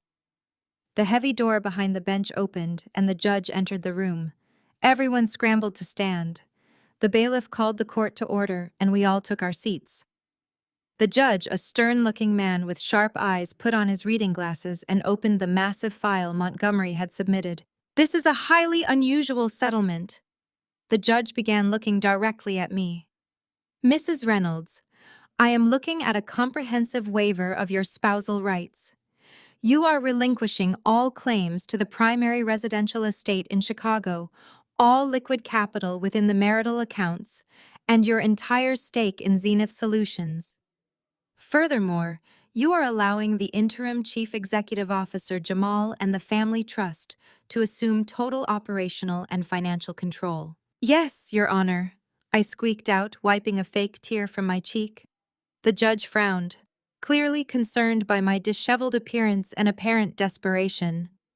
Are you absolutely certain you understand the magnitude of this document? You are walking away with nothing. Have you been coerced or threatened into signing this agreement? Harrison stood up. Your Honor, my client is fully aware of the terms. The sudden passing of her husband and the revelation of a secondary family have taken a severe emotional toll. She wishes to cleanly sever all ties to the estate and avoid a lengthy public probate battle over the resources. Montgomery stood up next, adjusting his tie with an arrogant flick of his wrists. Your Honor, my clients are stepping in to secure the legacy of the deceased for his rightful biological heir. To ensure the absolute stability of the tech company, my client Jamal has formally signed an assumption of liabilities clause. The family trust is taking the assets, but they are also taking 100% of the risk. We are shielding the widow from any future corporate fallout. The judge looked at the specific liability assumption clause. He raised his eyebrows. You are guaranteeing all corporate debts, known and unknown. Mr. Jamal. Jamal stood up tall, buttoning his suit jacket. Yes, Your Honor. I am a senior financial consultant. I have already begun restructuring the executive board. Zenith Solutions is a highly profitable entity, and I am fully prepared to manage its obligations to protect my nephew's inheritance. I stared at the floor, biting the inside of my cheek to keep from smiling. Jamal was practically begging the judge to lock him in the burning building. He was actively volunteering to take the hit for an $8 million federal tax fraud and a $5 million toxic loan. Very well, the judge said, raising his pen. If all parties are in agreement and fully comprehend the irrevocable nature of these transfers, I will finalize the order immediately. The judge signed the primary decree. He handed the documents to the bailiff, who carried them over to our tables for the final execution signatures. Montgomery slid the thick stack toward Jamal. Jamal picked up his heavy gold fountain pen. He looked over at me, his eyes burning with absolute unchecked triumph. He thought he had just executed the greatest financial coup of his life. He thought he had completely obliterated a weak, uneducated woman. With a swift, arrogant motion, Jamal signed his name on the bottom line, officially binding himself, Patricia, Richard, and Samantha, to the massive toxic crater David had left behind. Patricia clapped her hands together in silent delight. Rachel leaned down and kissed little Leo on the forehead, whispering that they were finally rich. Samantha pulled out her phone, likely preparing to send a gloating message to her country club friends in Atlanta. The trap snapped violently shut. The heavy steel doors of financial ruin locked firmly into place around the entire Ohio family. The gavel fell with a loud, echoing crack. The matter is settled, the judge announced. Assets and liabilities are hereby transferred to the family trust. Court is adjourned. I slowly lifted my head. The tears instantly vanished from my eyes. The trembling in my shoulders stopped completely. I sat back in my chair, uncrossed my ankles, and let a slow, terrifying smile spread across my face. The miserable victim performance was officially over. It was time for the corporate liquidator to go ahead and completely dismantle their stolen lives. The judge gathered his dark robes and exited the courtroom through his private chamber door. The exact second the heavy wood clicked shut, the stifling silence of the room was broken by Patricia letting out a loud, victorious exhale. Jamal turned toward me, a wide, predatory grin stretching across his face. He buttoned his suit jacket with a sharp, arrogant motion and stepped away from the respondent table. "I expect you to be entirely off the estate grounds by sunset," Claire Jamal commanded, his deep voice echoing in the empty hall. "Leave the keys on the kitchen island. Do not take a single piece of artwork or furniture. My team will be conducting a thorough inventory tomorrow morning." I did not cower. I did not avert my eyes. Instead, I stood up from my wooden chair. I grabbed the hem of the cheap, oversized gray sweater and pulled it over my head, tossing it carelessly onto the petitioner table. Underneath, I wore a sharply tailored charcoal gray silk blouse that cost more than Montgomery's entire briefcase. I reached up and pulled the messy hair tie from my head, letting my hair fall neatly around my shoulders. I straightened my spine instantly, gaining several inches in height. The weeping, defeated widow evaporated into the sterile courtroom air. Patricia stopped mid-laugh. Samantha lowered her designer handbag, her smug expression faltering as she processed my sudden aggressive physical transformation.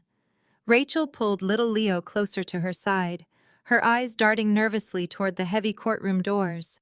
"What do you think you are doing?" Samantha snapped, stepping closer to her husband. "Put your coat on and get out of our sight." I ignored her completely. I turned to Harrison, who was already unlocking the hidden bottom compartment of his slim briefcase. He was no longer playing the role of a defeated, frustrated counselor.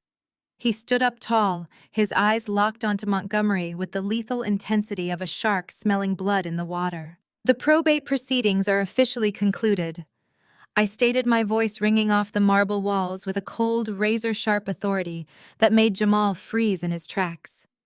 "You have legally assumed full ownership of Zenith Solutions and its entire portfolio of liabilities, which means, Jamal, it is time for us to discuss your outstanding debts." Montgomery frowned, his thick gray eyebrows knitting together in immediate suspicion. "We have no debts to you. The settlement is absolute. You waived all spousal support claims and walked away from the business." I did waive my spousal claims. I agreed smoothly. I walked slowly around the wooden partition until I stood mere inches from Jamal, forcing him to look me dead in the eye. "But I did not waive my rights as your primary secured creditor." Jamal let out a harsh, dismissive scoff. "You are not a creditor.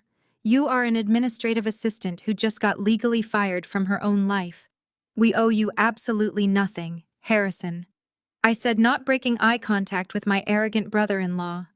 "Please serve the newly appointed acting chief executive officer of Zenith Solutions with his default notices." Harrison stepped forward and dropped a massive, heavily bound stack of legal documents directly onto Montgomery's open briefcase. The resulting thud was deafening. "What is the meaning of this?" Montgomery demanded, his seasoned legal instincts finally sensing that he had just walked his clients directly into a catastrophic invisible ambush. "That," I said, an icy smile spreading across my face, "is the reality of the empire you just begged a judge to let you keep." Montgomery opened the thick leather binder Harrison had slammed onto the table. His experienced eyes darted across the top page, scanning the formal federal letterhead. Within seconds, the arrogant color completely drained from his face. He looked like a man who had just stepped on a live landmine. "What is this?" Jamal demanded, snatching the top document out of his lawyer's hands. He stared at the densely packed numbers, his brow furrowing as he tried to comprehend the complex legal language. "That is a formal notification from the Internal Revenue Service, Criminal Investigation Division." Harrison explained, his voice projecting a calm, terrifying authority.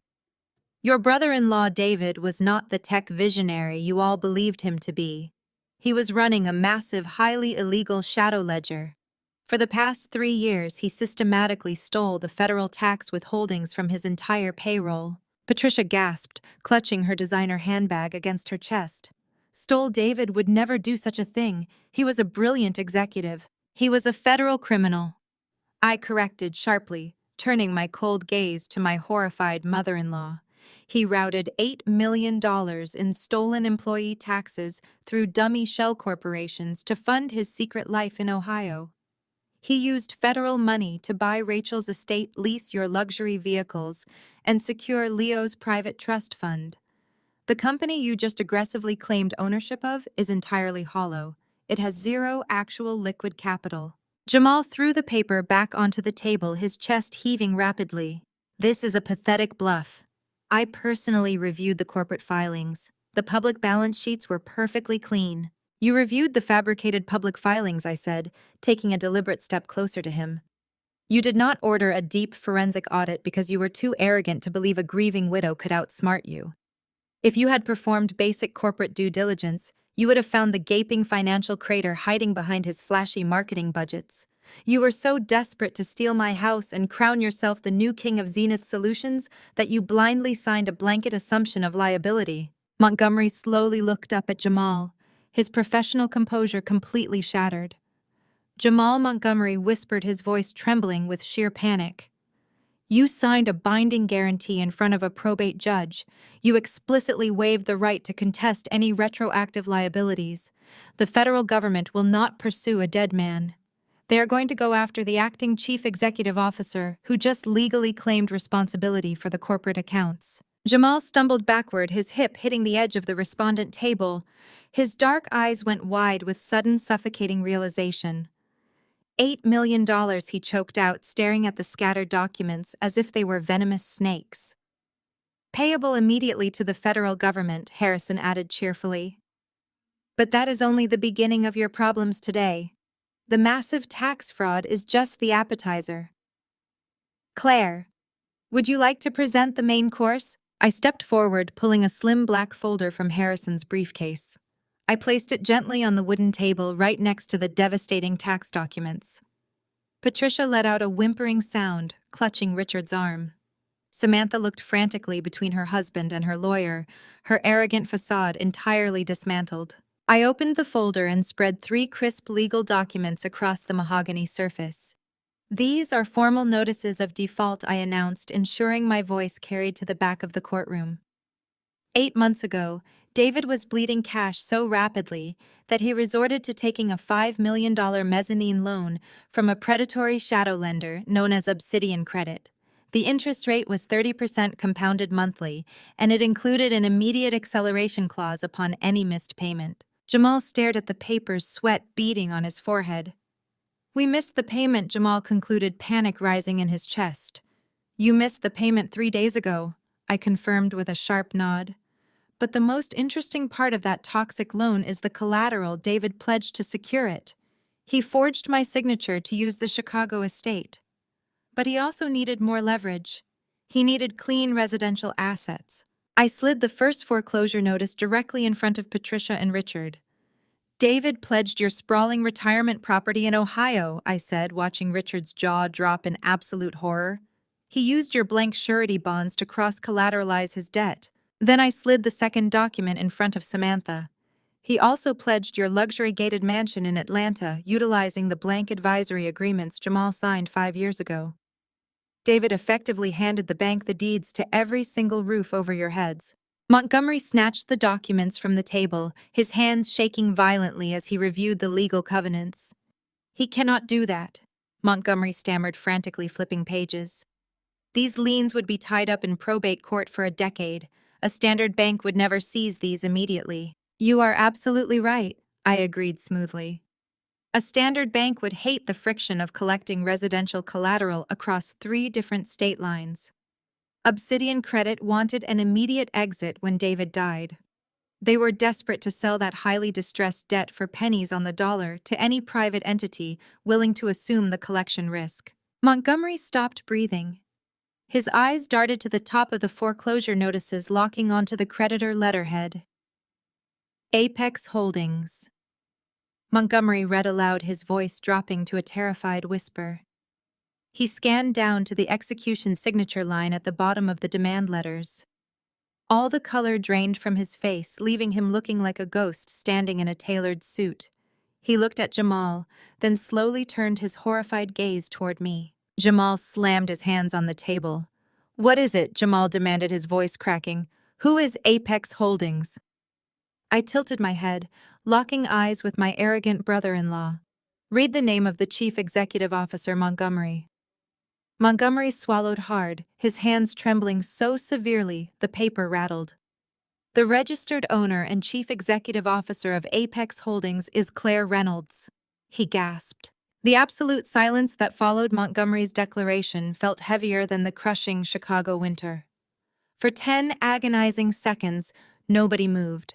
The air was entirely sucked out of the courtroom, leaving the Ohio family drowning in the sudden, inescapable reality of their own destruction. Jamal stared at me, his mouth opening and closing like a suffocating fish. The arrogant, bespoke financial consultant who had mocked me at my husband's grave was entirely gone. In his place stood a man realizing he had just willingly signed over his entire life to a woman he had severely underestimated. "You bought the debt!" Jamal choked out, his voice a ragged whisper echoing off the marble walls. "You used an anonymous shell company to buy the mezzanine loan from the private equity firm. You own the liens on our houses. I own the liens on your houses." I confirmed, taking a deliberate step forward until I was standing directly in his personal space. "I own the $8 million federal tax obligation you just formally and proudly assumed. And I own the company you just fought so desperately to claim. You walked into this courtroom demanding the crown, Jamal. Congratulations. You are now the undisputed king of a massive burning crater. You have exactly 30 days to wire $5 million to my corporate holding account, or I will personally execute the foreclosure on your Atlanta mansion." A sharp, piercing shriek tore through the courtroom. Patricia collapsed against the wooden railing, grabbing her chest as if she had been shot. She looked at Richard, her face contorted in absolute primal terror. "Our house!" Patricia wailed, grabbing her husband's lapels and shaking him. "Richard, she is going to take our house. Where are we supposed to go? We are retired. We have absolutely nothing else." Richard turned his horrified gaze toward Jamal. "You said the company was clean?" Richard shouted, his face turning an angry mottled red. "You told us you reviewed the filings. You told us signing the guarantor forms was just a formality to secure the inheritance. You promised us this was a gold mine. Do not you dare blame me for this disaster," Jamal roared, turning fiercely on his father-in-law, completely dropping his professional facade. "Your lying, sociopathic son is the one who took out the toxic loan. Your son is the one who stole $8 million from the federal government. David used my signature to forge a collateral agreement. I am ruined because you raised a criminal." Samantha shoved Jamal hard in the chest, her expensive crocodile skin handbag slipping from her shoulder and crashing to the floor with a heavy thud. "How could you be so stupid?" Samantha screamed, her voice cracking as she completely abandoned her polished country club persona. "You are supposed to be a high-level financial expert. You just handed this administrative assistant the legal right to seize our home. My friends are going to see a foreclosure sign on our front lawn. You promised me we were taking over a tech empire." "I am not an administrative assistant," I stated, my voice slicing through their vicious infighting like a steel blade. "I am a senior corporate liquidator. I dismantle fraudulent companies for a living. I tear apart arrogant executives who think they can hide their toxic assets behind flashy public relations. David knew exactly what I did, which is why he kept his shadow ledgers highly encrypted. You thought I was a helpless, uneducated widow. You let your prejudice blind you to the fact that you were walking directly into an execution chamber." Rachel, who had been standing frozen near the back of the group, suddenly yanked little Leo backward. Her eyes darted from the foreclosure notices on the table to the federal tax documents. She realized instantly that the grand inheritance she had been banking on was completely non-existent. The $2 million Chicago estate was heavily leveraged. The tech company was an $8 million federal crime scene. She was getting absolutely nothing but a front-row seat to a bankruptcy hearing. "I am leaving," Rachel announced, her voice trembling as she scooped up her son. "I want no part of this mess. David lied to me. He told me he was a millionaire." "You cannot leave," Patricia shrieked, reaching out a desperate hand toward Rachel. "Leo is David's only heir. You have to help us fight this." Fight it with what money? Rachel snapped, her own greedy facade entirely dropping as survival instinct took over. You are bankrupt. Your son was a total fraud. I am taking my child and going back to Ohio before the Internal Revenue Service decides to investigate anyone associated with that company. Rachel turned on her heel and practically sprinted out of the courtroom, dragging a crying Leo behind her. Patricia watched her ultimate prize vanish through the heavy oak doors, letting out a hollow, devastated sob. The perfect family image they had clung to was completely annihilated. They had turned on each other the exact second the money disappeared. Jamal turned back to me, the anger draining out of his face, replaced by a raw, pathetic desperation. He took a hesitant step forward, holding his hands up in a gesture of absolute surrender. "Claire, listen to me," Jamal pleaded, his voice cracking with panic. "We can reverse this. We can file an emergency motion to dissolve the settlement. You do not have to foreclose on our homes. We are family. We can figure out a payment plan. Please, you cannot put us on the street." I looked at the man who had shoved a forged will into my chest at my husband's funeral. I looked at the woman who had thrown my clothes into the mud. I looked at the parents who had harbored a secret life while watching me endure the agony of failed fertility treatments. "We are not family," I replied, my voice completely devoid of warmth or sympathy. Family does not ambush a grieving wife at a cemetery. Family does not freeze a woman's grocery money to starve her into submission. You played a ruthless, aggressive game of corporate theft, and you lost. The documents are signed. The judge has officially entered the decree. You legally own the liability, and I legally own the debt. I expect the $5 million payment in exactly 30 days. If the wire transfer does not clear by noon, I will have the sheriffs physically remove you from your properties. "But we will be homeless," Samantha sobbed, openly weeping as the reality of her impending poverty set in. "You are destroying us." "I am simply collecting a debt," I said, picking up my black folder and sliding the documents inside. "You destroyed yourselves." I turned my back on the weeping, broken remnants of David's family and walked toward the exit. Harrison walked right beside me, closing his briefcase with a sharp, satisfying snap. The sound of their vicious arguing and hysterical crying echoed off the marble walls, fading entirely as the heavy courtroom doors closed securely behind us. We stepped out of the courthouse and into the crisp, bright Chicago morning. The dark clouds from the previous days had finally broken, leaving the sky a brilliant, blinding blue. I took a deep breath of the freezing air, feeling completely weightless. I had lost a fraudulent marriage, but I had secured my absolute freedom. I was a 33-year-old corporate liquidator with a massive offshore war chest, a clean slate, and a brilliant career ahead of me. I walked down the courthouse steps, leaving the ashes of my past behind, completely ready to conquer whatever empire came next. Harrison turned to me as we reached the bottom of the wide concrete stairs, a look of profound respect etched across his features.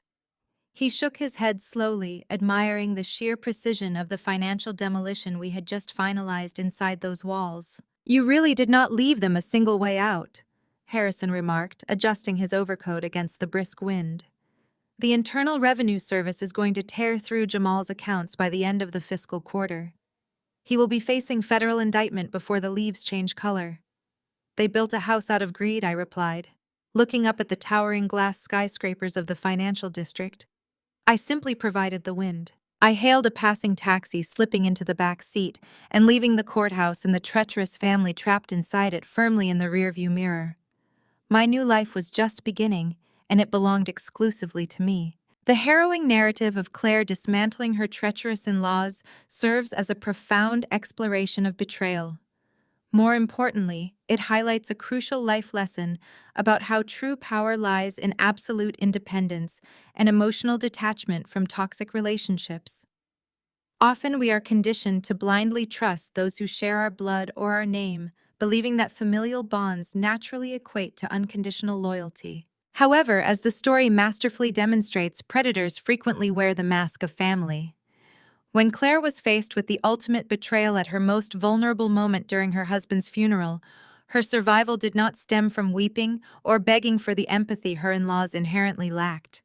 Instead, her salvation was born from the fact that she had quietly built her own foundation entirely separate from the fragile and fraudulent empire her husband had constructed. She did not rely on their validation or their financial support. By severing her emotional expectations, she gained the clarity needed to see the situation for what it actually was. It was a hostile takeover by greedy and arrogant people who were completely blinded by their own hubris. The antagonists engineered their own spectacular downfall simply because they believed their cruelty would go unchecked. The story teaches us that we cannot control the malicious actions or the hidden agendas of others, but we can absolutely control our perimeter. Building self-reliance, whether emotional, professional, or financial, is not an act of selfishness. It is an essential armor against those who seek to exploit our grief and vulnerability for their own gain. Ultimately, the greatest justice is elevating yourself to a position where the actions of toxic people can no longer touch you. If you have ever felt manipulated by those closest to you, take the first step today to secure your own independence and build a life completely on your own terms.